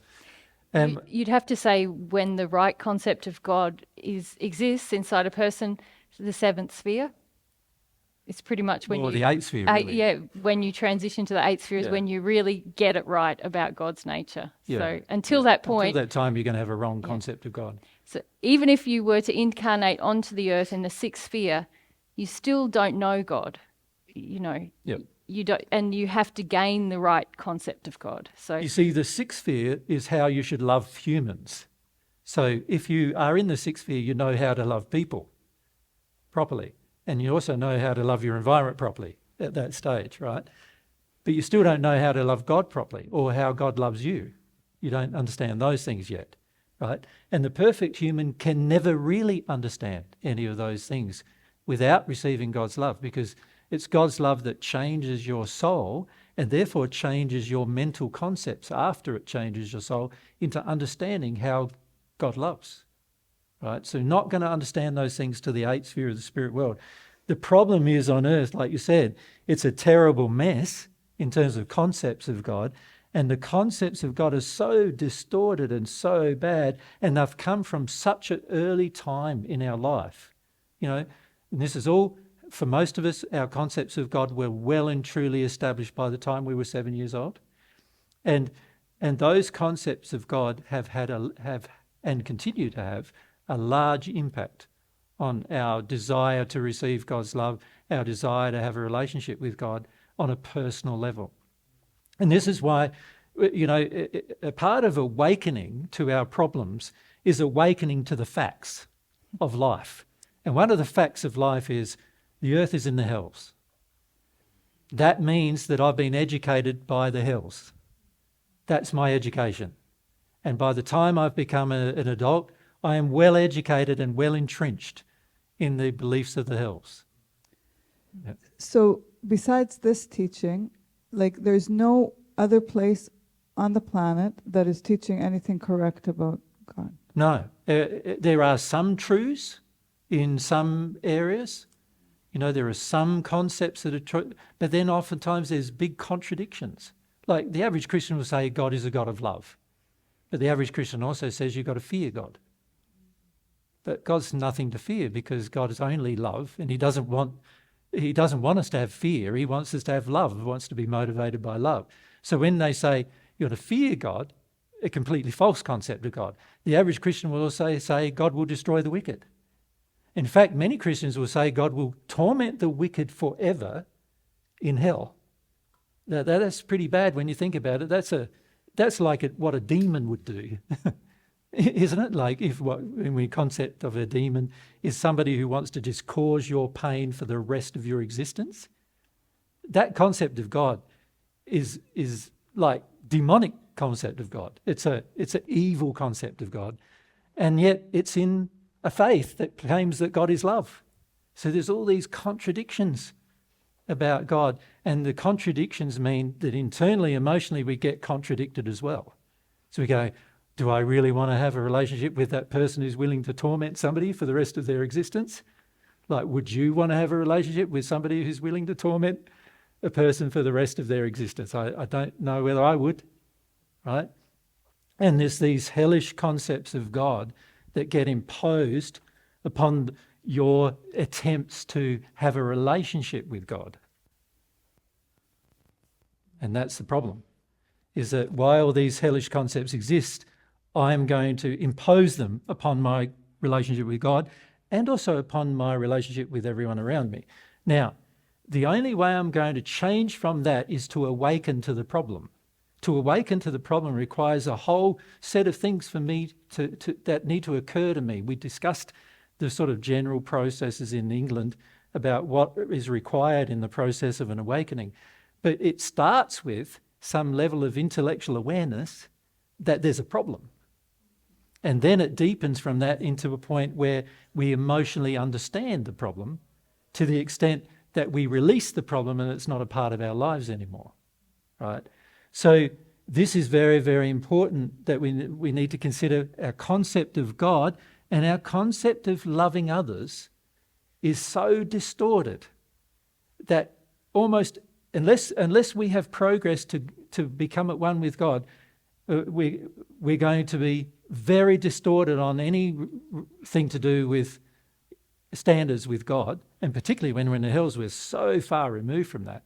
And then when it comes to love of people, unless we've progressed to the sixth sphere of the spirit world in its equivalent on earth, which you can do, we won't understand what it means to love people either, right? And we've got to come at some point to get rid of our own arrogance and our own self, denial and our own concept of ourselves, to the point where we can go, yeah, I've been educated in this hellish system, which now has hellish views, hellish beliefs that are now that I actually have inside of me that are imposing themselves upon my life with my partner, my children, my family, the world around me, social construct, my country.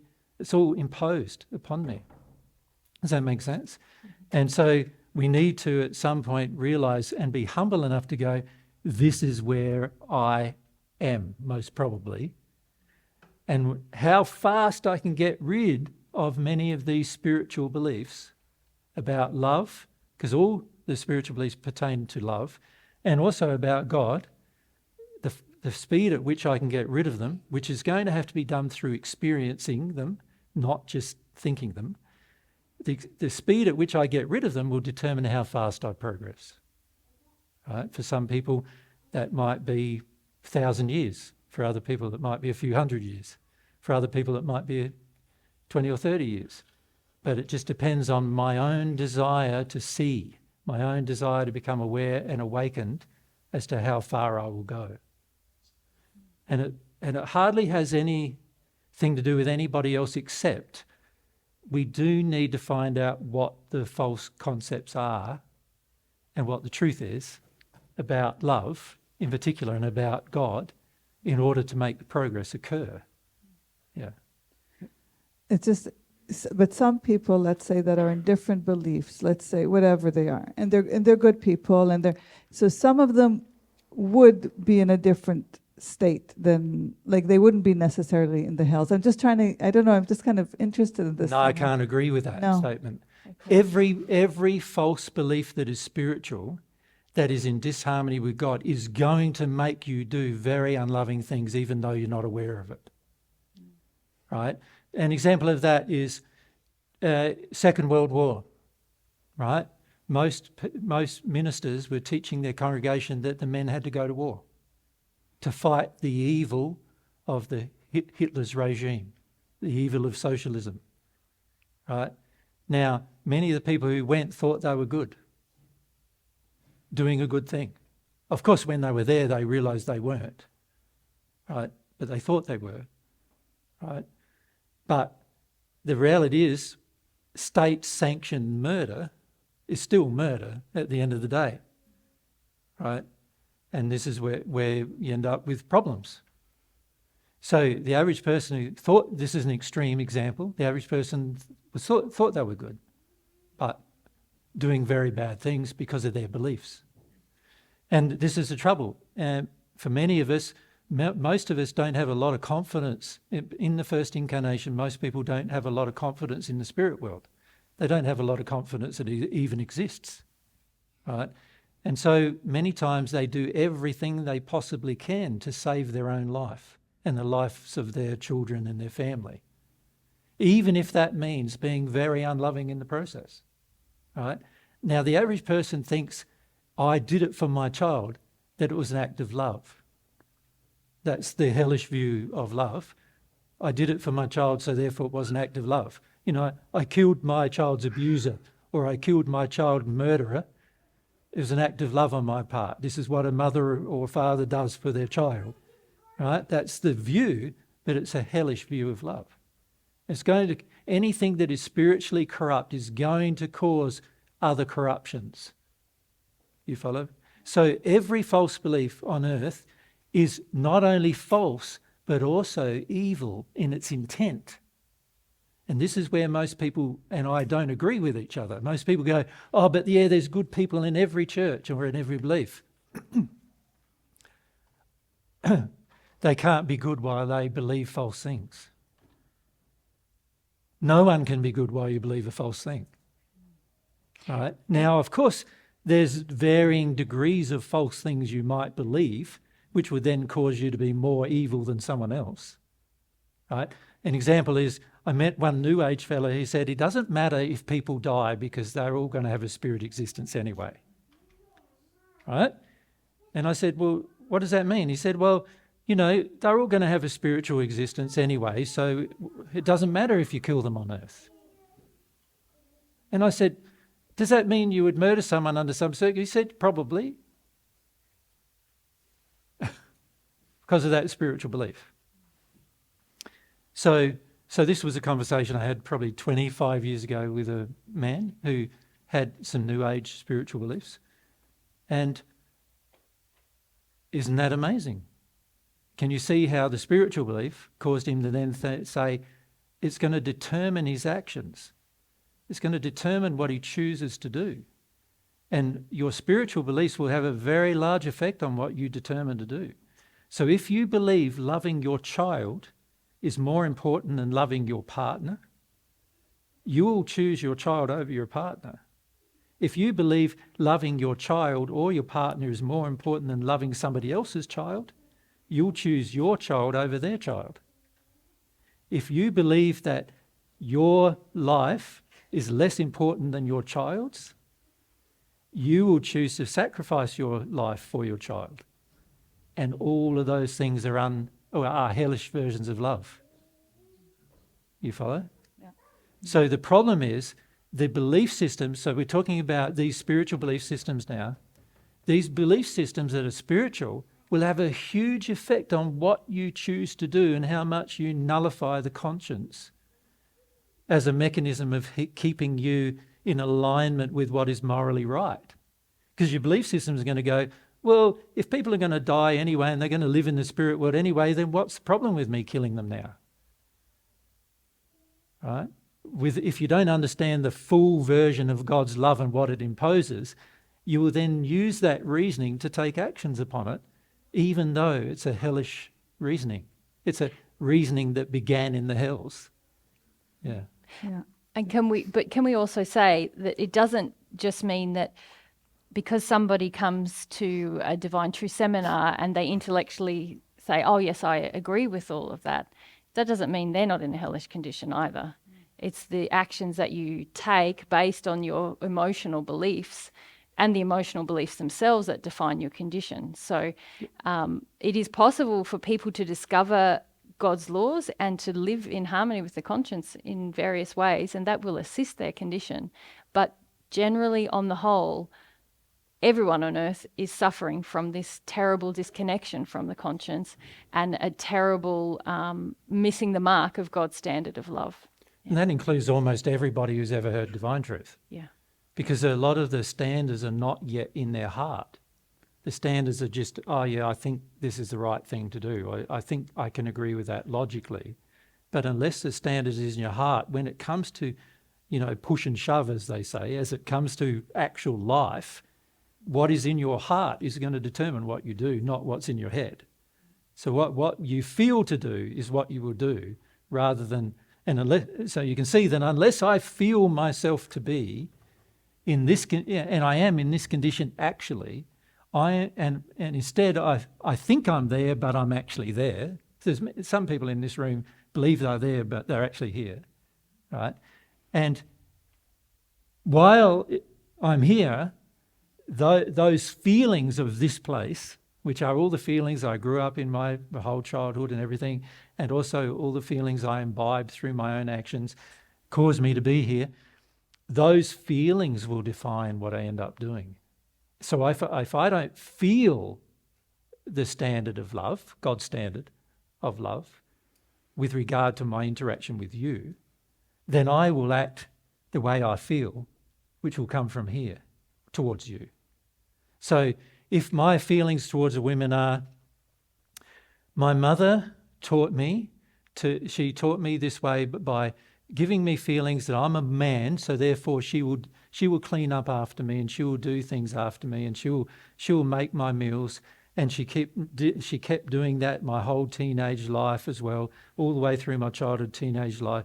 So this is a physical thing I'm raising. It's just with regard to making of meals and looking after my body, if you like. And she taught me that this is love. This is mum loving me. Right? So that's a hellish version of love, by the way. But she's taught me that's love.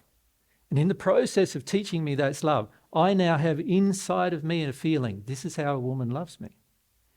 A woman who loves me, who says she loves me, will do a whole heap of physical things for me. She'll tidy up my clothes after me. She'll wash my clothes. She'll iron them. She'll do my cooking. She'll do my cleaning up after me.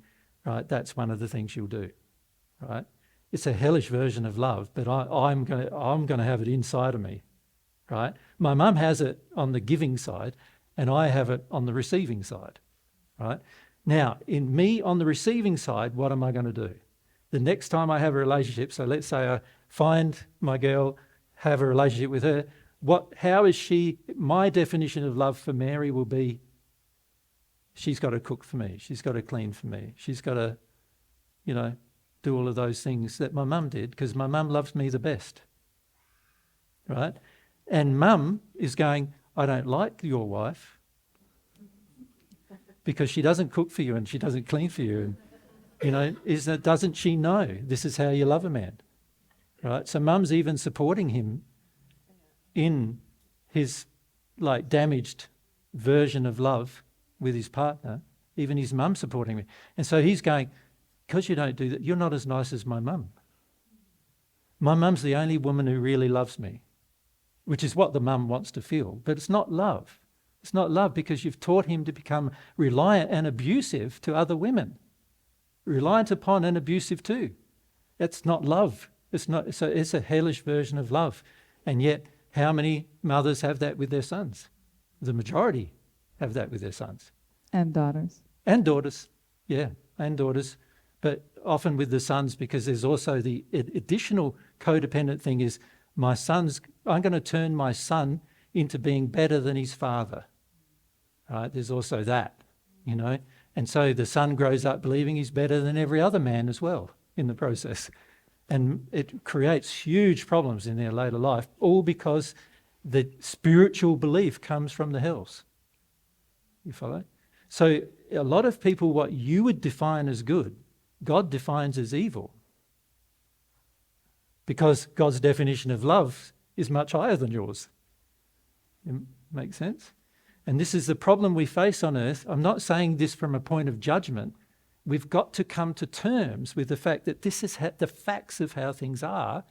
If I want to make a progress with love, which is the whole goal really, if you think about our life, if we progress in love, we will be happier, we'll be more content, we'll be more peaceful, we'll help others more, we'll also be more loving to ourselves. We'll also have the higher potential of receiving God's love because we've awakened to much of the false beliefs about love as well.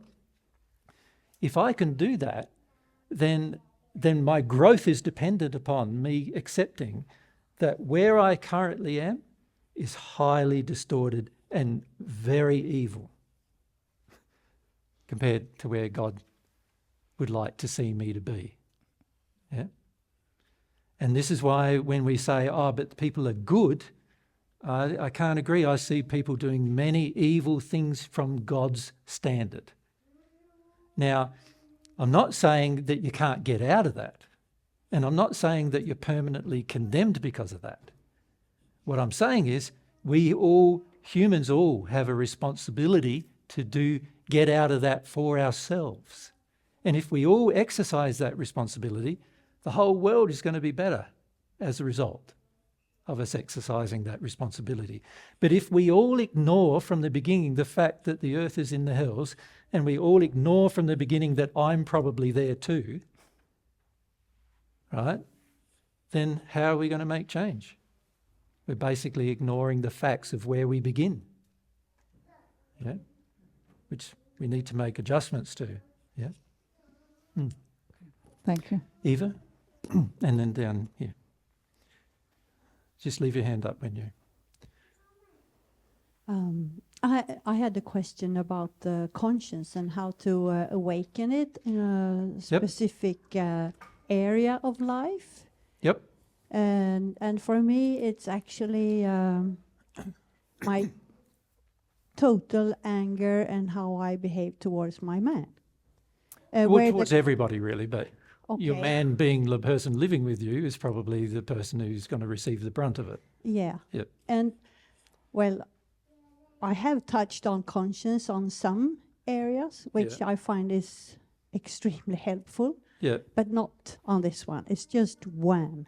And Yeah. so my question is, how do you get your conscience to actually wake up? To be sensitive Yes. to what's going on, yeah. Right. Yeah, well, it's a good question, and it's something we probably want to talk more about. I'm not sure if I want to do it just right now while I'm presenting some facts about things, but it's something that we need to discuss more, isn't it? How to open the conscience to the point where you're sensitive to everything. But a clue to it is this. The conscience is driven through an emotional connection with the truth. So really what we're saying is there's certain areas where I don't want to hear the truth, where I feel emotionally it's too hard or I just don't want to hear the truth from an emotional perspective. So when it comes to like treating somebody badly consistently, you obviously don't want to hear the truth about it from God. Does that make sense, Eva? Yep. So what you would need to firstly do is start looking at why you don't want to hear the truth about it from God. And it's always related to these spiritual beliefs you hold. So the spiritual beliefs are going to be the most important thing to focus on. So there's spiritual beliefs in you that stop you from being emotionally open to hearing how you're treating Per is out of harmony with love. Does that make sense to you? They're spiritual beliefs, not just emotions from childhood or anything like that, but these are firmly established things that you believe are facts about how a man should act and about how a man should treat you. They've come from a lot of your father's treatment of you, right? Because you were educated in the hellish condition of earth about how a man should treat a woman or how a woman should treat a man. So with Per, you have two things going on. You've got, firstly, how you should get away with treating him, which is defined by the hellish beliefs.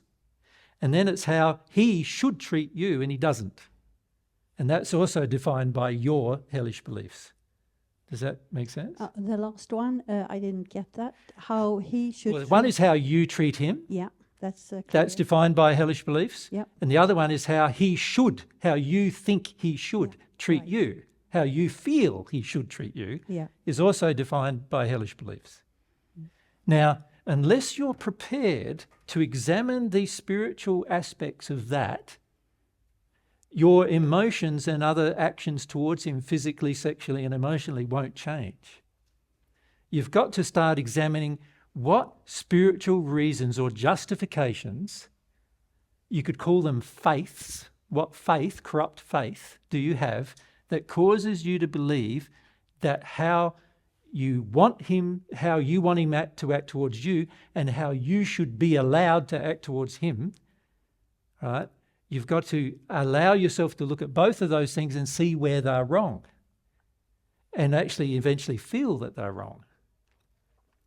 Unless you come to feel they're wrong, then your actions will not change, right? Yeah, that's true. Also, unless you come to feel that you're able to cope emotionally with hearing from God about what God feels about that treatment, your conscience also won't open. Because your conscience is driven by the emotions you hold. And the highest the way God's made your internal system, and this applies to everybody, is the highest things that affect your emotions are spiritual beliefs, not past emotions. So in other words, it's not you were taught emotionally that you should expect this. That's not the reason why you treat somebody badly. The real reason why you treat somebody badly is because you have some spiritual beliefs about love that are corrupt. And those spiritual beliefs about love cause you to feel certain emotions when you're interacting with a person. So what would a spiritual belief be like? Just to get an example? A man should do everything I want. Is that a spiritual? That's a spiritual belief. Okay, It's not yet an emotion. It's just a belief. I see. You follow? But it's emotionally based. This is what you feel. A man should do everything I want. Or even the He should make my fear go away. Another one. He should make me feel good about myself all the time. Another one. He should make me, he should do a whole heap of things that actually, from God's perspective, he doesn't have to do it all. Right? even higher than that is the belief, if a person doesn't meet my definition of love, then I'm allowed to be angry with them. That's a spiritual belief. That's a spiritual belief. So my anger is justified. That's a spiritual belief. Yeah. See, it's one thing to have anger, which is an emotion. It's another thing to believe it's righteous. That's a spiritual belief.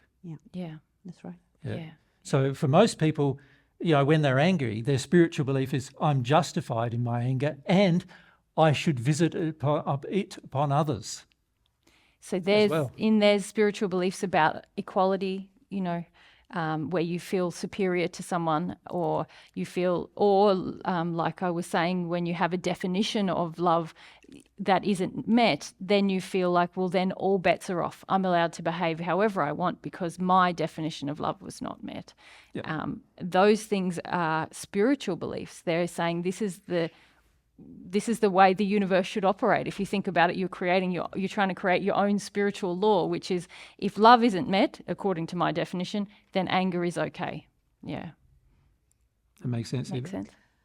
Yeah. Yeah. I Now- so much want to change something. I think I want to change. No, a this. person who doesn't No. change doesn't want to change. No. So it's another false That's right. belief. Yeah. If you say you keep saying you want to change but you don't change, then you got to start facing you don't want to change and why. Yeah. Why don't you want to change? It's because there's corrupt faith, there's corrupt beliefs that are spiritual in nature that are driving your actions. And unless you address them, nothing is going to change. And also, unless you sincerely look at them, you're not even going to want to change them. Yeah. And in fact, unless you can even identify them, you're not even going to know what to change in order to change them. So it's such a good point Jesus makes, because often we say, I want to change this thing, but that statement is usually coming from, there's really bad effects happening in my life that are unpleasant and I don't like them. I'd like to not have the effects, but I still want to do the thing. we haven't really examined what needs to change for the effects to change, because we still want to keep those things, those spiritual beliefs. So when you get to the point where you can you kind of can feel emotionally, these are the spiritual beliefs that I have and I feel they're a problem, I want to change them, then you can start a process of change. But it takes work to get from the pain of these painful effects to wanting to even know what are the spiritual beliefs driving my precious spiritual beliefs that I think are wonderful, actually, That are all coming from the hell.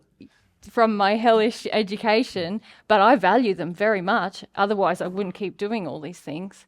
Yeah, so it takes work to get to the desire to want to know what they are, and then to change them means you change your attitude towards them emotionally. Yeah. Yeah. So you're right with that? Thank you. Yeah. Yes. Good. Let's go across here next and then there. Yep. Hi. Thanks. Thanks a lot. As you have progressed in self-love, you have to have been remembering some positive, affirmative relation with the conscious, instances of relationship with the conscious that in a natural way pass.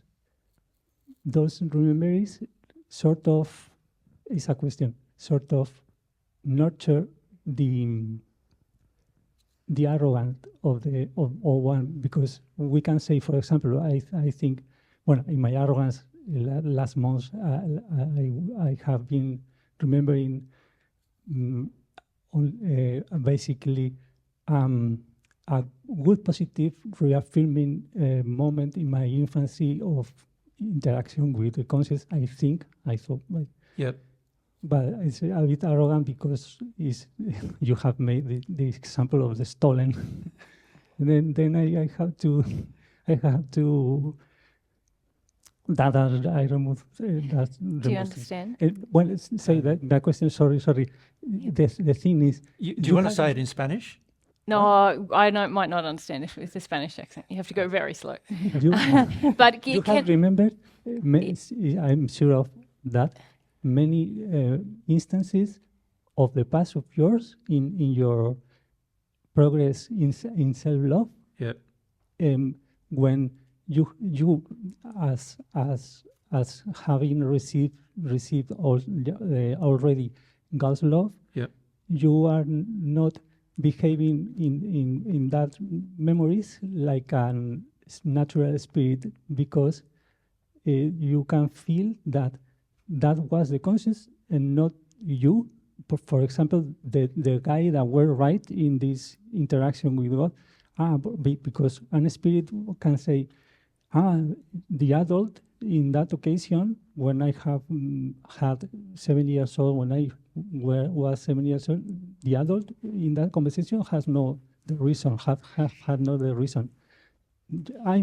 Was the guy. Can I stop you? Can I Mary stop just- you and just see if I can rephrase your question back to you, and we'll Yeah. see if we're on the right track. Okay. Yeah. So there's a few things you're saying. So you're saying when you were little, somebody harmed you, but you have a memory of feeling that wasn't my fault, that you've just remembered. It was Is that wrong right? that It they was harmed. wrong It that was they a did it. conversation about progress means distraction.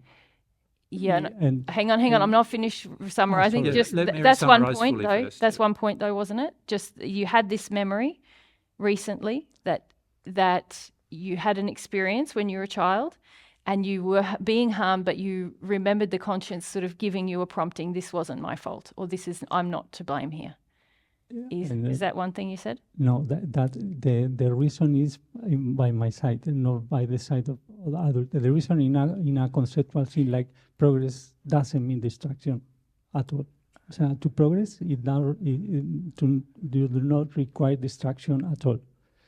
Distraction, All those- distraction. the distraction. Distraction or sorry, distraction? distraction. The word Distraction. distraction. Like get rid of. Can Destroy. make nature go back, go worse. And Yeah. that is our So it's civilization. you One need to spiritual stop. You need to Just stop. stop You need now. to stop. You need to Stop stop. now. Yeah. Just wait. Yeah. But you're asking also Jesus if in his progression he has remembered times in the past when he was a child, when he felt the conscience working, telling him he was not to blame. Or he had the reason and not the adult. O sea, he had Yes, he was correct and He not was the correct. adult. Yes. You're asking if he's had memories like that, or your or me. Or you. Yep. and then with the touch of God's love is maybe the divine love path is so fast because of that, because you remember God, not I remembering you yourself. I feel that I am correct here, or I'm not to blame. No. Well, there's two. Hang on. Yeah, there's that's two. not there's sort of how it two- works. No. Can I There's two sort of describe mechanisms you're how it talking works? about. Yeah, The yeah. conscience. And the difference between what receiving God's love feels like and the conscience The in con- terms of I telling know, you. I know that. Yeah, the conscience Right and is wrong. not I am right or wrong. It's not that, ever. It's God is right. Right? So the mechanism of the conscience is not about you working out or being told that you are right. The mechanism of the conscience is God telling you what he says is right. They're very different things. We had this conversation with people in England as well, that they were starting to say, oh, but then I can tell myself I'm right and tell me. That's not how it works. How it works is God is saying, this is what's right, and he's saying it through the mechanism of your conscience. So basically what he's doing is he's saying to you, this is what is right and this is what is wrong. That's the mechanism of the conscience. So when you do something, even before you do something, right or wrong, God can say, this is what is right and this is what is wrong. Even when you just even think of doing something, God can say, this is what is right and this is what is wrong. Right? And contrast God's that. saying, this is right from my perspective. This is wrong from my perspective. It's God's perspective, not yours. So you see, the problem is if it was yours, we're brought up in the hills, and so most of our perspectives are already distorted. And if it was just your perspective, the conscience would already be distorted. But the conscience is a cleanly working mechanism that works under all circumstances except when you detune emotionally. Right? It works under all those circumstances. So it's not I am right or wrong. It is God is right. This is what God says is right, or this is what God said is wrong. Right? So when you say, like, questioning about our lives, when we hear the conscience properly, what you hear is not what you believe is right or wrong, or what you feel is right or wrong, but what God feels is right or wrong. And they are very, very different things. Right? And then I believe the extension of the question is, how does that change when you receive God's love? Does that speed up the process, or does that strengthen your connection with the conscience? Is that what you're getting at? More or less. But Yeah. in your experience, you can show some example of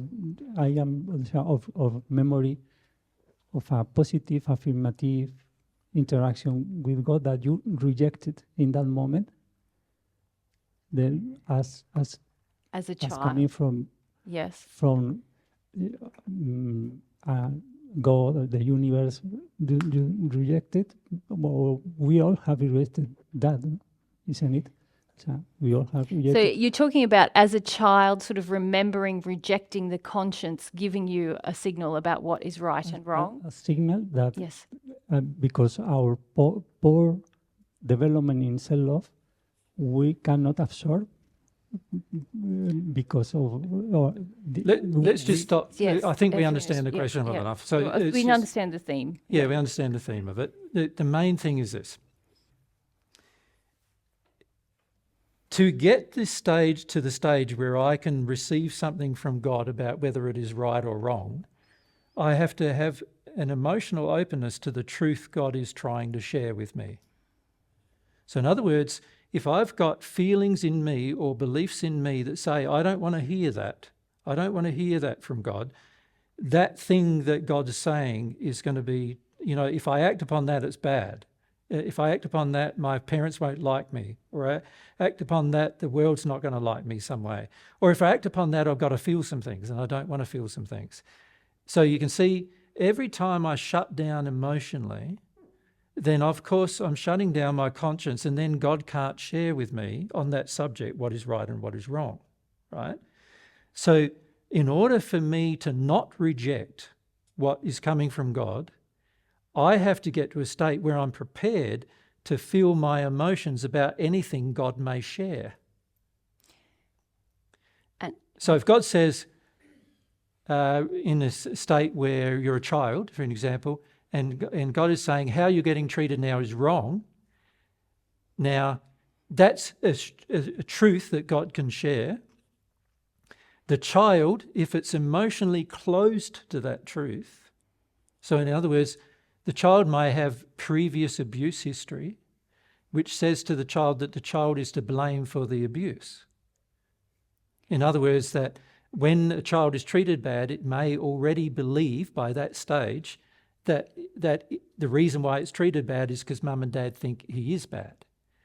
Now, under those circumstances, he'll have some emotion which say, I am bad. So when God says, no, you're not bad, mum and dad are bad, the child won't accept it because the emotion inside is saying, no, I am bad. Right? And so therefore I can't accept God telling me that I don't have to be bad, that I'm not bad. And this is very common for people who have been abused to grow up and feel that self-love, which is what you're also asking about, loving myself, having self-regard, there's now a feeling of threat associated with that. There's a feeling of fear that's dangerous if I do that, which causes us to further detune from the conscience as we grow. Yeah. Yeah. So the detunement from the conscience can not only just be caused by our own desire to not know truth, but it can also be caused by, and mostly is caused by, our own desire to not feel emotions once we know the truth. See, once you know a truth, you will then feel like you have to act upon it.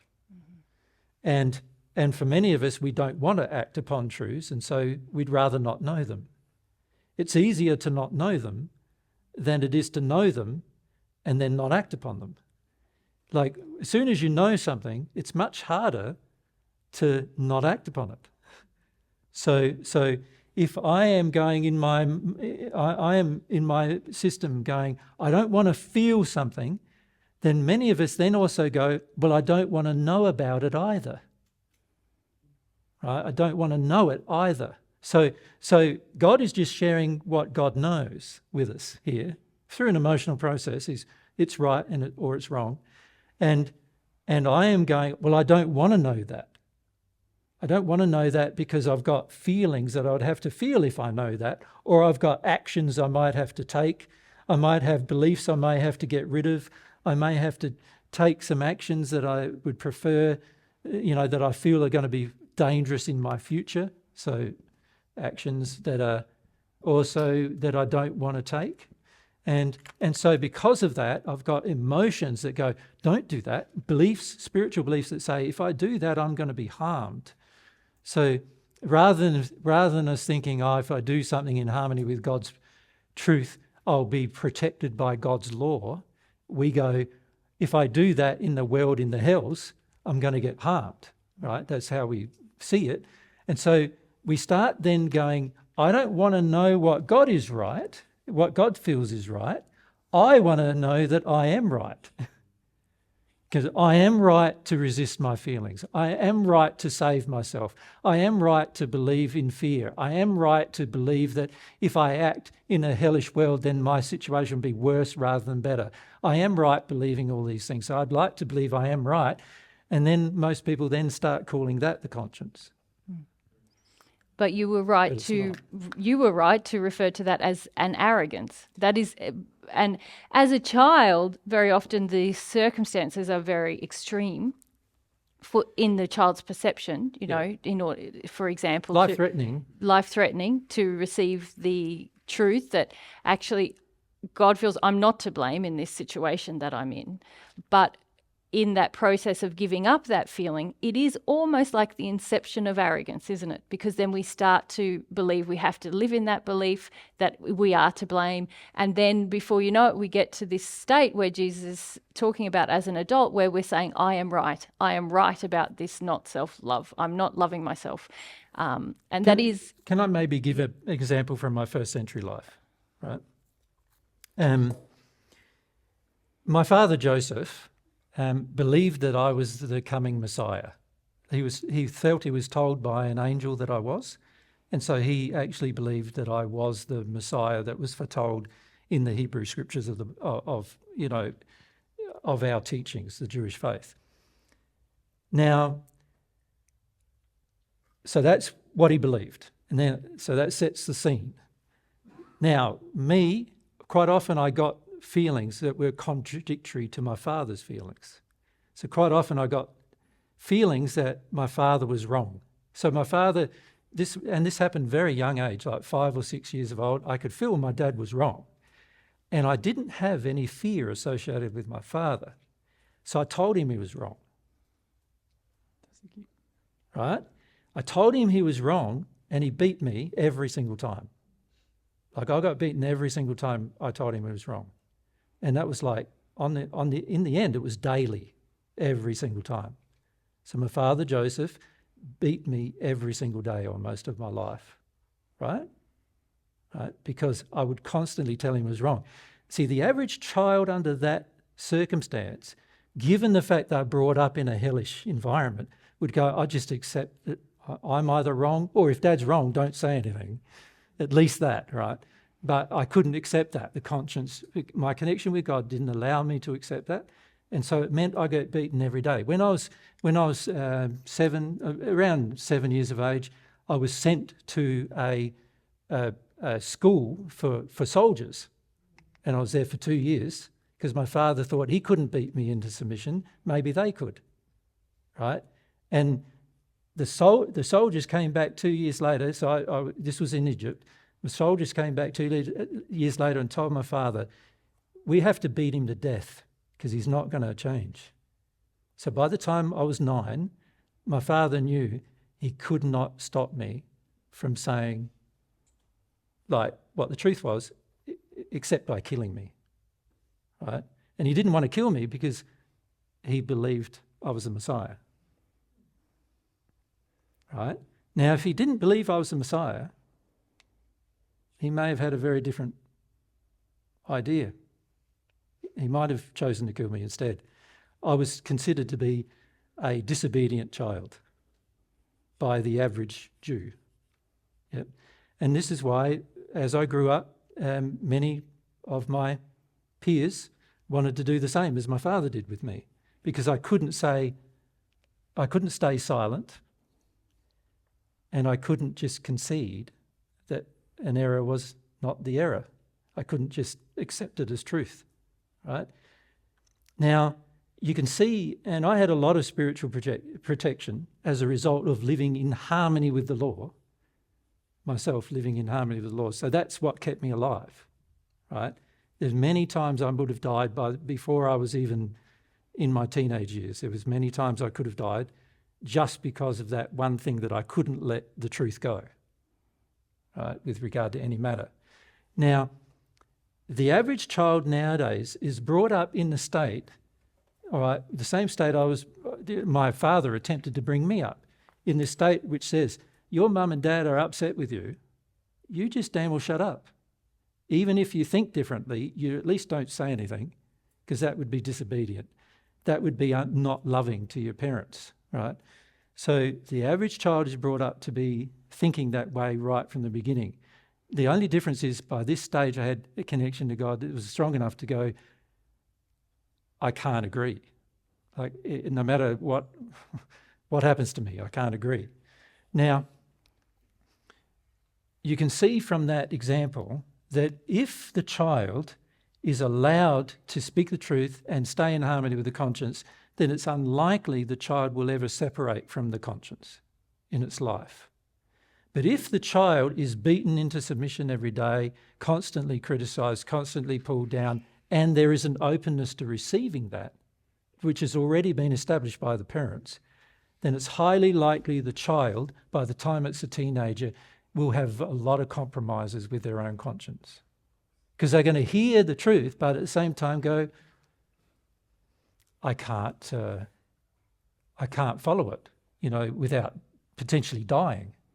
I can't follow it. So the average person will sacrifice their conscience for the sake of social acceptance, right? And that's just another emotion that causes the conscience to not operate. So now, even though the conscience is there, the mechanism is there, it should be working and will remain working, but because of the emotion which says, I could die if I follow my conscience. Because of that emotion, the average person won't follow it, right? Fear of death, fear of there not being an afterlife, fear of pain and suffering. The average person will not follow their conscience. We've got to get to the stage where we will follow our conscience, whatever. That's how you keep the flow of truth between you and God, by following it, whatever. Now, remember, some of the truths are just factual. They're just like how the universe works, how things work, why is the sky blue type of facts, But other things are much more emotionally connected with spiritual beliefs. Is it right to believe God is a God of war? Is it right to believe God is a God of, torturing people forever in hell? Is it right to believe that there is no God? These kind of spiritual beliefs will also come to me as well through the conscience. But if I believe that those things I receive through the conscience are going to cause damage to my life, then I will be very inclined to no longer listen to the conscience. Right?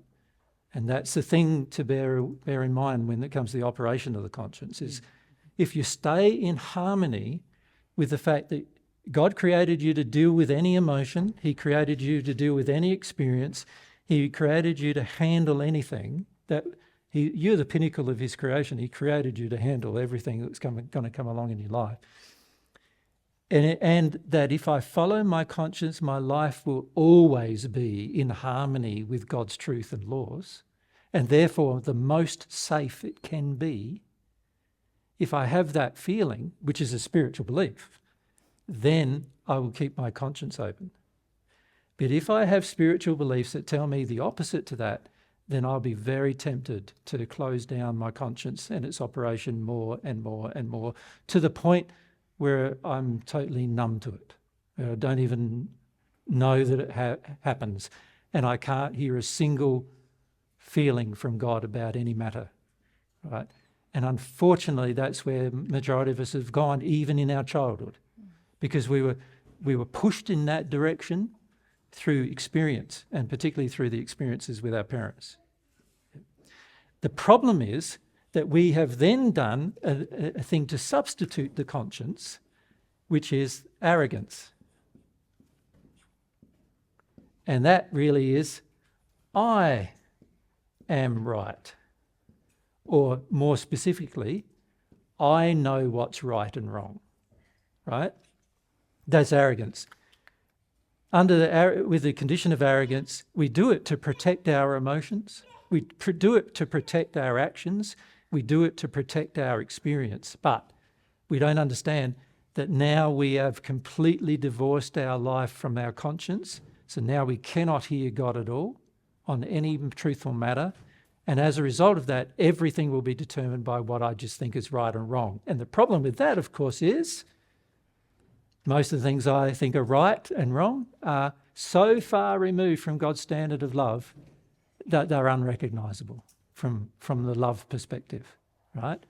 So this is the problem most of us face, is that we enter, on earth, most people enter this state of total sort of arrogance and self-absorption as a tool to get away from the emotions associated with the conscience operating and then taking actions in harmony with it. But that's all we need to say, I think, about your question. Well, maybe we can return later another day to some... Maybe. We'll see. We'll see how we go. Can we go to Nelli and then straight back over there? Yeah, so it's related to this. Since teenage years, I started to feel quite bad about myself, and like I had to improve myself, and I was not good enough. And so the day before yesterday, I asked God how God. Nelli, can we focus on the principles? Yeah. It's related to the principles, I think. Well, I would like to leave it open to everybody's personal experience after a break. Okay. I just want to focus on the principles, because the main thing is we focus on the principles now, and then we can open it to everybody to discuss those principles. Does that make sense? But I haven't really finished the principles. So, yeah, can we... Is your question related to principles? I mean the lady behind. Okay. Yep, can you pass your mic back there, thanks. So on the topic of conscience, you're saying that you should always speak the truth from the conscience. Yep. Not your truth. Right. Like, so you have to differentiate. Does it come from my Yeah. conscience, or does it? But ultimately, what my question is leading to Yep. is, does it ever make sense to just realize the conscience, like just realize the truth from God for yourself, but not speak it in a specific moment because you think not the whole truth would be received? Maybe you would only share a part of it, because you said you experienced so much beating from your father. And so I'm just wondering if that was all in harmony with love, because you were speaking all the time. Because there was negative consequences to you sharing, but then you said, yeah, you're protected by the laws overall still, but you still experienced a lot of pain. Yeah, So, but only because of the hellish condition of the earth. right, It for wasn't sure. because of God, was it? No, definitely not. That's not. I'm not saying that. I'm just Yeah. wondering if it ever makes sense to not, because I have like Well, experience with friends, for example. Like, Can you just stop for a moment? yeah, You know your fear is asking this question, don't you? there's always Yeah. fear of Okay. public speaking. So can you just reflect for a moment about fear? Is there ever a time, so this is a general thing which will answer every question I hope about fear that's ever asked. Of course that won't probably happen, but we'll see. Fear is what? Well, firstly, it's a feeling, isn't it? It's a feeling of panic and worry, and also, if it's developed to its full extent, terror about doing something, isn't it? That's what fear is, right? But it's also based upon false expectations appearing real. It's also based on not understanding truth. When you fully understand God's truth and you feel it, you don't feel afraid about anything. So the only reason why you wouldn't speak is when nobody in the room wants to hear you speak. It wouldn't be because there isn't something to say that should be said. So what I mean by that is, if you guys all felt very close to truth today, I would say, well, you all might as well go home, and I might as well go home too and get a sleep instead, or something, do something more productive. Because if you're in a state where you're blocked to hearing the truth, then if I would honour your free will by saying the truth to you, that is, you're blocked to receiving truth, and so therefore it's not much point me speaking it. But I would say at least that, right? At least that truth. You follow? Because that is the truth. Like, so sometimes my dad will ask me my opinion. I say to my father, you don't want to hear my opinion. It disagrees with yours. And the last time it disagreed with yours, you belt me. So you don't want to hear my opinion. Do you want to hear my opinion or not? My opinion's not going to change. It doesn't matter how much you belt me, it's not going to change either. But I was willing to say to him, it's not the same as his opinion, right? The problem that most of us have is we get this fear and it becomes a terror in us, and then we go, now I'm justified living in this location. I am justified believing what everybody else believes in this location rather than believing what God says is true. What I meant is that inside of me, I would still have the connection with the conscience, though. No, you don't. I'm sorry, you don't. You say you do, but you don't. In that state, you don't. I understand what you're trying to say. Don't think I don't. I understand completely what you're trying to say. You're trying to say that while you're being, speechless in a certain situation, like in a situation you're deciding to not speak, right? Deciding to not speak up. You're saying you have a connection with the conscience. But if you had a proper connection with the conscience would never allow you to be in a state where you would not speak. Well, it depends if I'm not speaking out of fear or if I'm not speaking because it feels like the loving thing to do in that moment. It's always a loving thing to speak if you know the truth. Okay. There's never a time when it's that not. answers my question. Thank you. Never a time when it's not. And so this idea that I can be in harmony with my conscience privately, but not publicly, is completely false. And it actually proves you're not in harmony with your conscience, even privately. Do you see what I mean? Yeah, I understand. Yeah. So the conscience isn't even working privately, and because you can't have a full connection with God while you decide to live in this place, but also while you believe things, spiritual beliefs that are out of harmony with God's truth. It's like, and one spiritual belief that is out of harmony with God's truth is, I can have the truth for myself, but I don't need to share it. God's laws demand you share it. God's laws say it's an act of love that you share it. You know, if you could understand myself and Mary's life, on the average, I'd probably receive, a few hundred death threats every year, right? And these are people who are willing to come to our home and kill me, harm Mary as well, by the way. And we get this on a regular basis, right? Now, why do I keep doing it? Because it's right to share the truth, no matter how many people threaten my life, no matter how many people want to kill me. It's right to share the truth, right? So fear is not going to govern me, even if I am afraid. There are times when I do feel still afraid, but I'm going, well, it's not going to govern me, because if I'm in harmony with the conscience, I must ignore my fear and just do what is right. When I say ignore my fear, I don't mean ignore it in the sense of not feel it. I mean feel it, go through my fear, but also act in harmony with what I know the truth to be. That must be done. And if I believe that there's any circumstance where the truth shouldn't be shared, then I'm out of harmony with the conscience. Because the reality is God feels that there's every circumstance the truth should be shared. Right? With everybody, if you can. But if you can't with everybody, then with everybody who will listen is the best course of action, right? Because, of course, you're educated in the principles of free will as well, aren't you? Of course. You're not going to force I'm not going to compromise free will. I'm not going to force people to hear the truth. But in my company, you're going to hear it. You know what I mean? Like, you're in my company. It's going to be what I say.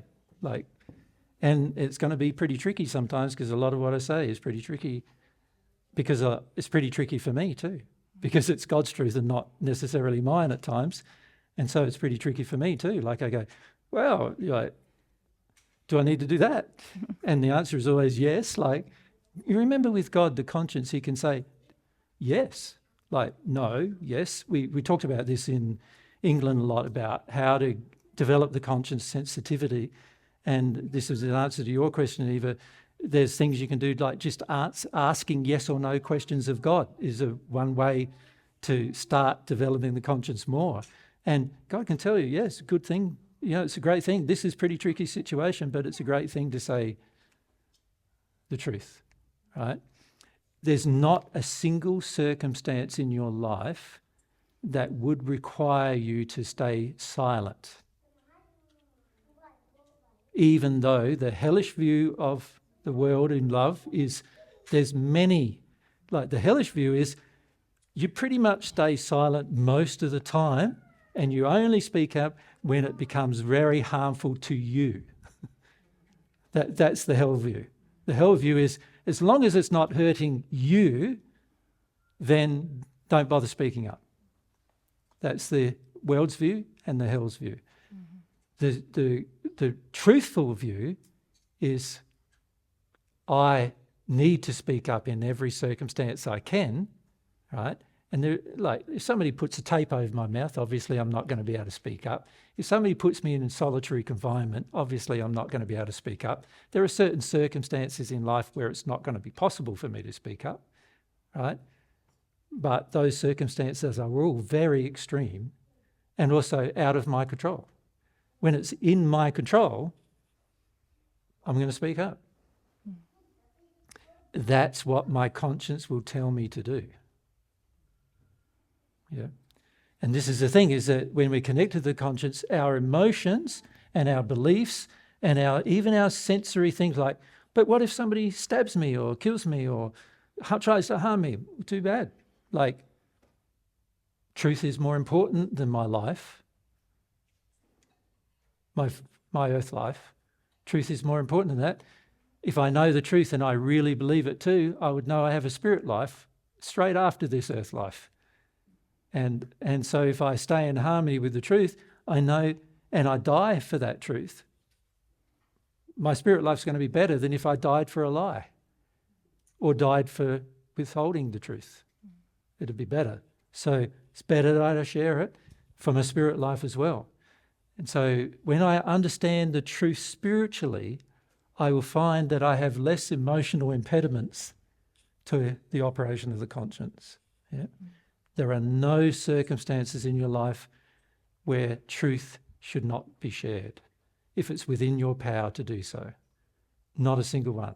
And that includes you thinking, somebody says, oh, you told the truth and it harmed my life. No, the truth never harms a person's life. Covering over the truth harms people's lives, but the truth never harms a person's life. So let's say, somebody comes to me and says, where are you hiding? I want to kill you. They want to kill you, right? And they come to me and, do you know where they're hiding? I'll say, yeah. Are you going to tell me? No. Because the intention of the person is to harm you. Why would I tell them? Right? But I'm telling the truth still, aren't I? Am I going to tell him? No. He can kill me. I'm not going to tell him. Got a gun to my head. Not going to tell him. You follow? Now the average person would go, gun to my head now. What am I going to do? Most people will compromise. That's why gun to your child's head. Tell me where they are. What are you going to do? The average person would go, tell him, save your child. No, I wouldn't. I know my child's going to have a spirit life.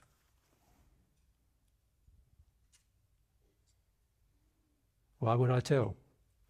There's no motivation to tell because the condition of love is such that I understand the truth about spirit life. I understand where my child is going to go if the person shoots him. I understand. Well, you also understand the spiritual principle that your spiritual child's principles. life is not more important than the other yours. person's life. I know Yeah. my child's life's not more important than yours or mine. And what if he says, I'm going to shoot all your family, and he shoots all of my family?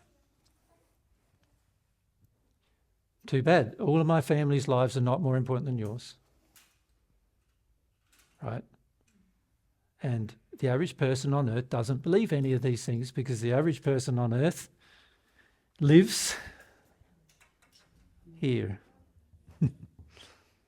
Not God's standard of love. Right? And this is what I'm saying is that you're going to be many times in the confrontation between God's standard and your own. Many times you're going to want to justify your own standard. Many times. And it's only going to be because of false spiritual beliefs that you even choose to justify your own. It's only going to be because of that. So my recommendation is to just God's truth, stay in contact with all the time. If I want God's truth and I want it more than anything else, my conscience will stay open. If I'm willing to deal with any emotion that requires keeping my conscience open, I will. And as long as I do that, the conscience is going to inform me. God will inform me through the conscience of every circumstance in my life. And every single decision and choice I make will be instant and easy. Instant and easy. There won't be worries. But I won't be worried when someone's got a gun to my child's head. I won't be worried. Yeah, not because I'm callous, but because I know what's going to happen to the person who murders him, and I also know what's going to happen to him. Right? Because I know the truth, because God's told me. And if I have some trust in that, then I can live my life in peace and I can live my life in internal tranquility. Yeah, inside of me, not worried. Yeah, make sense? Yeah. So, and what's the time? Must be fairly It's late. after 1. After 1. Yeah, we need to have a break. I have a question about God's love. Yep. I always thought I had a connection with God in Yep. one way or another since early childhood. And then several years ago, now I feel from your explanations that I actually experienced God's love. Things happened to me like it was a instant, rapid growth. It wasn't just like moving from my 20s to my 30s. It was an expansion of consciousness, understanding, seeing things clearly. Mm-hmm. And then I understood that I had no connection with God before. It was just me covering what I wanted to see and just excluding whatever I didn't want to see. Yeah. So this process started, and as soon as When did it start? 2019-20. You mean date or after what? And what was the trigger?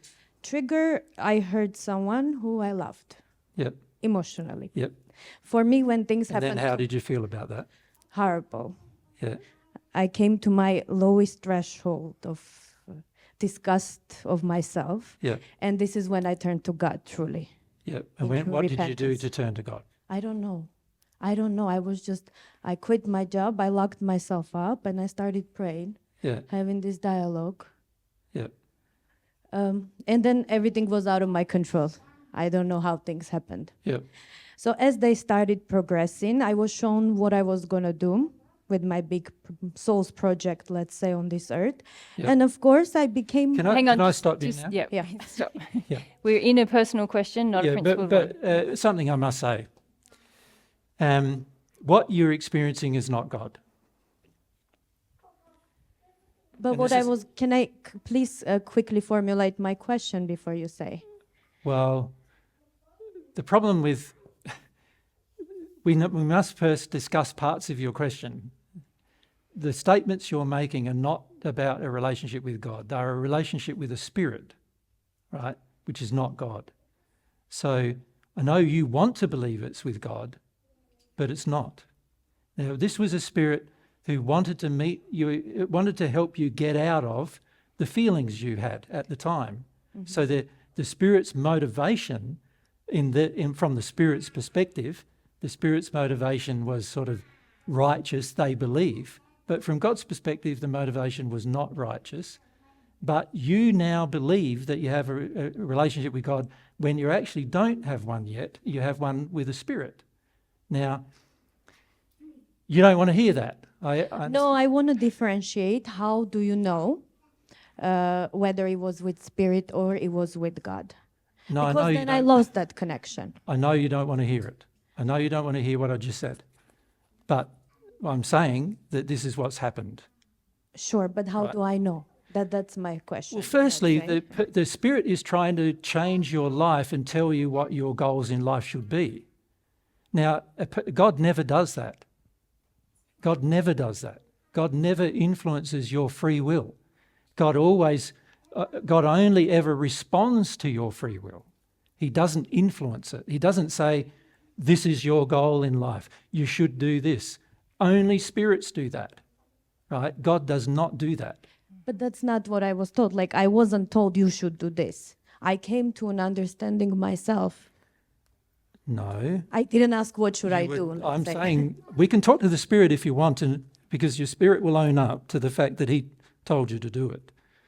We can talk to that Spirit if you want to, right? But I'm hearing from Him what happened, right? You believe He is God, but He is not God. He is a spirit who made suggestions to you what to do. He was concerned about where you were headed, because you were headed into a suicidal place after the breakup of your relationship and a self-attacking place.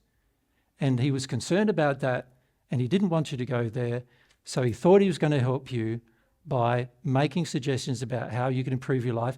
And He gave you a number of feelings, which were addictions that He met on your part. And He gave you a number of those feelings which you interpreted as God at the time. And He just allowed you to continue interpreting that as God because it helped you get out of the dark place you were in. Mm-hmm. Mm-hmm. That's what happened. So was it a good spirit trying to help me, or was it a bad spirit? Well, He thought He was helping you. Okay. Which is not the same as helping you. It's like when you go and help somebody else. Sometimes you do things for other people because of motivated by your own feelings about the thing, but it's not necessarily actually helping the other person. You know, an example of that is most women who have children believe they're helping their child if they take them to soccer and take them to music and take them to and run around for them everywhere. Most people believe they're helping their child. But actually, from God's perspective, you're not helping your child. You're degrading your child's condition by causing the child to believe that your life is to serve the child, right? So from God's perspective, it's completely the opposite. But the average person on earth believes it's okay, and this is the same with the Spirit. The Spirit is not in a condition that's good enough to be able to say, understand what God's laws are about the matter. And so what the Spirit tried to do is help you, thinking that it is helping you. And also there's some selfish motives on his part as well, because he gets to establish a sexual and emotional connection with you that he doesn't have with another woman on earth. And then he gets to experience things through you as a result of that. So he gets to do all of these things as well, and make you feel like they are spiritual experiences. Yeah. Right? So can these experiences be continuous? Like I would question why you'd want to continue them. no, I don't want to. This is my question. So it was a spirit, and he gave me this ability, for example, to feel people's feelings, for example. Correct. He's telling you their feelings. But the dialogue in my head completely stopped. No, he's telling you through feelings. What he does is he projects at you. There's two ways to communicate with a person. Well, more than two, actually. One is from mind to mind. The other one is by projecting a feeling. So if I project a feeling of rage at Mary, you follow, Mary can feel my rage. If I projected the feeling, if I go, I want Mary to feel how angry I am, she's not feeling that at the moment because I'm feeling quite funny about it. And so that's what she's feeling like. But if I projected rage in a real manner at Mary, even though I don't say anything, Mary can feel it. This is what the Spirit is doing with you. He's going, this is what the other person feels, and he projects the feeling at you, and then you get to feel what the other person feels, and you then feel informed. He's trying to inform you about the other person's feelings, which is true, and a lot of times, by the way, is not actually accurate. There's a limit to what he can because there's a limit feel. to his abilities sensitivity, and so he's only sort of accurate, I would say 10% of the time. But he feels he's accurate 100% of the time.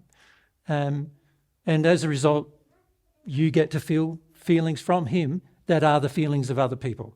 And then you interpret them as, I can feel other people. Isn't that wonderful? But he's doing this to create a stronger and stronger bond with you for his own reasons, but it's not a relationship with God. How do I get rid of him? Well, he's a bit offended. But it's okay. If I didn't know I was communicating to him. No, but he's a bit offended because he feels he's helped you for 5 years, and you've also accepted this help in the past, and so he knows you're in a codependency with him, and he's a bit offended now that you don't want it, which I sort of understand. I would have more of the view with him of how can I educate myself and him about that this relationship is not good for me. That would be a more loving. Okay. See, the hellish view is, get rid of him. How can I get rid of him? You understand?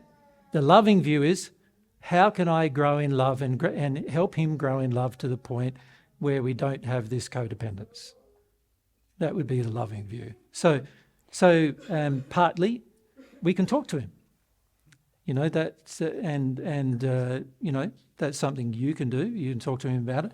But also you would need to deal with your part of the dependence, your addiction in the dependence. And that's going to require you facing what your addictions are and also the trigger point, which was the relationship, like what happened in the relationship before this occurred. What happened with I'm assuming it was a man you're in a relationship with? Yep. I'm just hearing from him about the relationship. Probably he's going to tell me more about it than you are. But so he sort of felt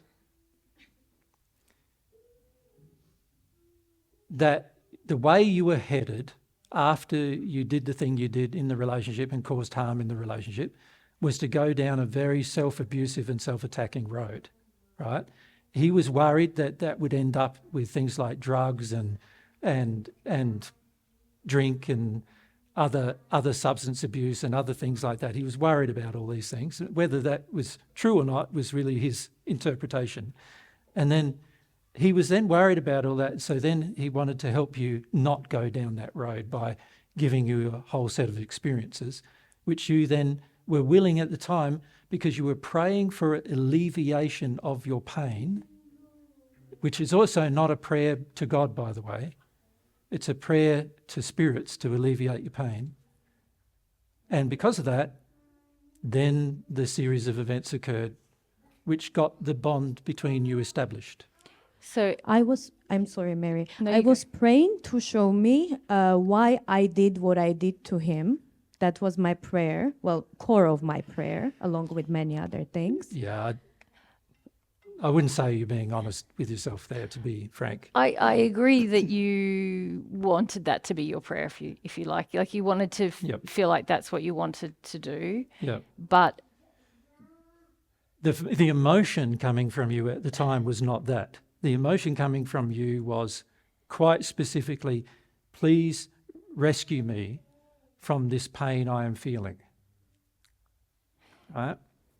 From the guilt and shame I'm feeling. what happened with the spirit was, in a large degree, it alleviated you of that pain, because it sort of gave you information about why you did it.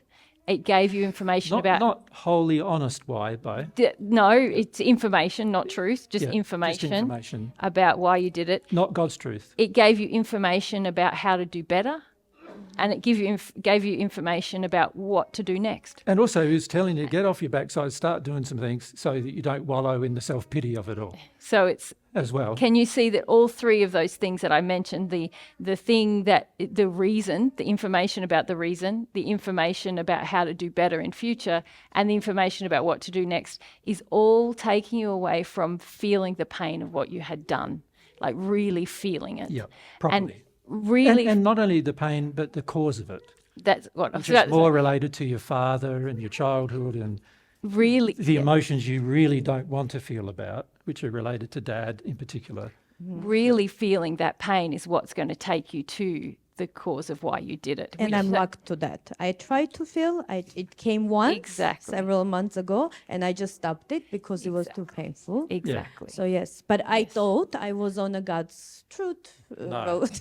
No. Now I'm more confused. Thank you. Yeah. But your circumstance is interesting because it does show how we can enter states of delusion, doesn't it? And how easy it is with some spirit help to enter those states. Yeah. And this is one reason why we've also been on the trip talking to the spirits involved with the person more than just talking to the person, because obviously, the spirit also wants to help in some way and thinks they're helping oftentimes, but oftentimes they don't have God's standard of love either.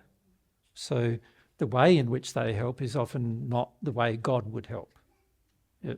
And God does never, ever help you avoid emotion. Ever. Yep. God knows you have the power to feel it. He created you as the most powerful, the most intricate creation of the universe, the human soul is.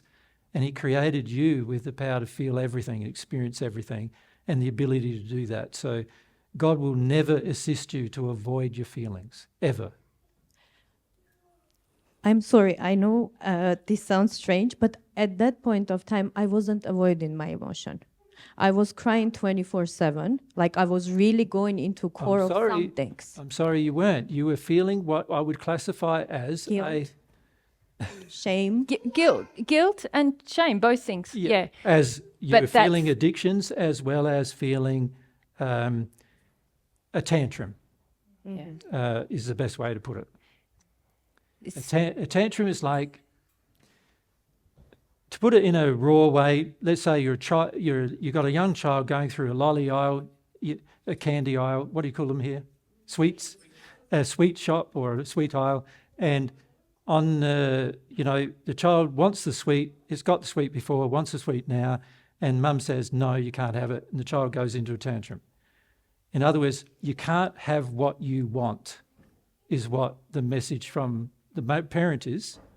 And then we go into states of crying for days and days and days on end, frequently, particularly when it comes to relationships, because we've got so many addictions associated with relationships. We go into this tantrum phase where you cry for days, you want a relief from the suffering of what's happened, and that's just a tantrum. That's not addressing the cause of what happened, which is to do with your dad, which you already said is too painful to deal with. And what I'm saying is, no, God is going to ask you to deal with it. He's going to help you, but he'll ask you to want to deal with it. Yeah, and that's what you were avoiding in that tantrum. You were avoiding. You were latched onto the relationship and what happened in the relationship, which is why you were grieving. But you weren't actually grieving. Most women grieve by crying. Most women have a tantrum by crying. You've learnt to. Most men have a tantrum firstly by yelling and screaming, and then eventually maybe having a few tears. That's how men mostly have a tantrum. Most women have a tantrum by having a good cry, because I've learnt in the past that whenever you have a good cry, all of your female friends and other people come to rescue you from your tears, and that's a great way to get away with things. So it's a very common thing. So I'm not saying like that it's bad. Well, it's not good for you, but I'm not saying that it's unusual, because it's the same as what most people do. So I know you want to tell me that these were experiences. Okay, then I come to my original question. Yeah. How do I establish my true relationship with God? Because so far everything I've known, or I thought I have known, Yeah. turns out not to be relationship with God. Yeah, that's right. Okay. Very good question. Do you think That's we something could- we need to answer, isn't it? Yeah, But answer it we need to do it after we after have the break, some lunch, yeah. I say. Yeah. Because it requires more of a detailed explanation. I know that won't be a short answer. No, so Mary yeah, knows that already. Yeah. Yeah. So perhaps what we need to do now is have a break, have half an hour, shall we? What's the time? 1:30. Come back at 2. Yeah. And we'll go until about 4 o'clock today. Yeah. Yeah, mics can come over here just on the. Thanks. Leave them on. Thanks, mic runners. Don't turn Yep. them off. Thank you.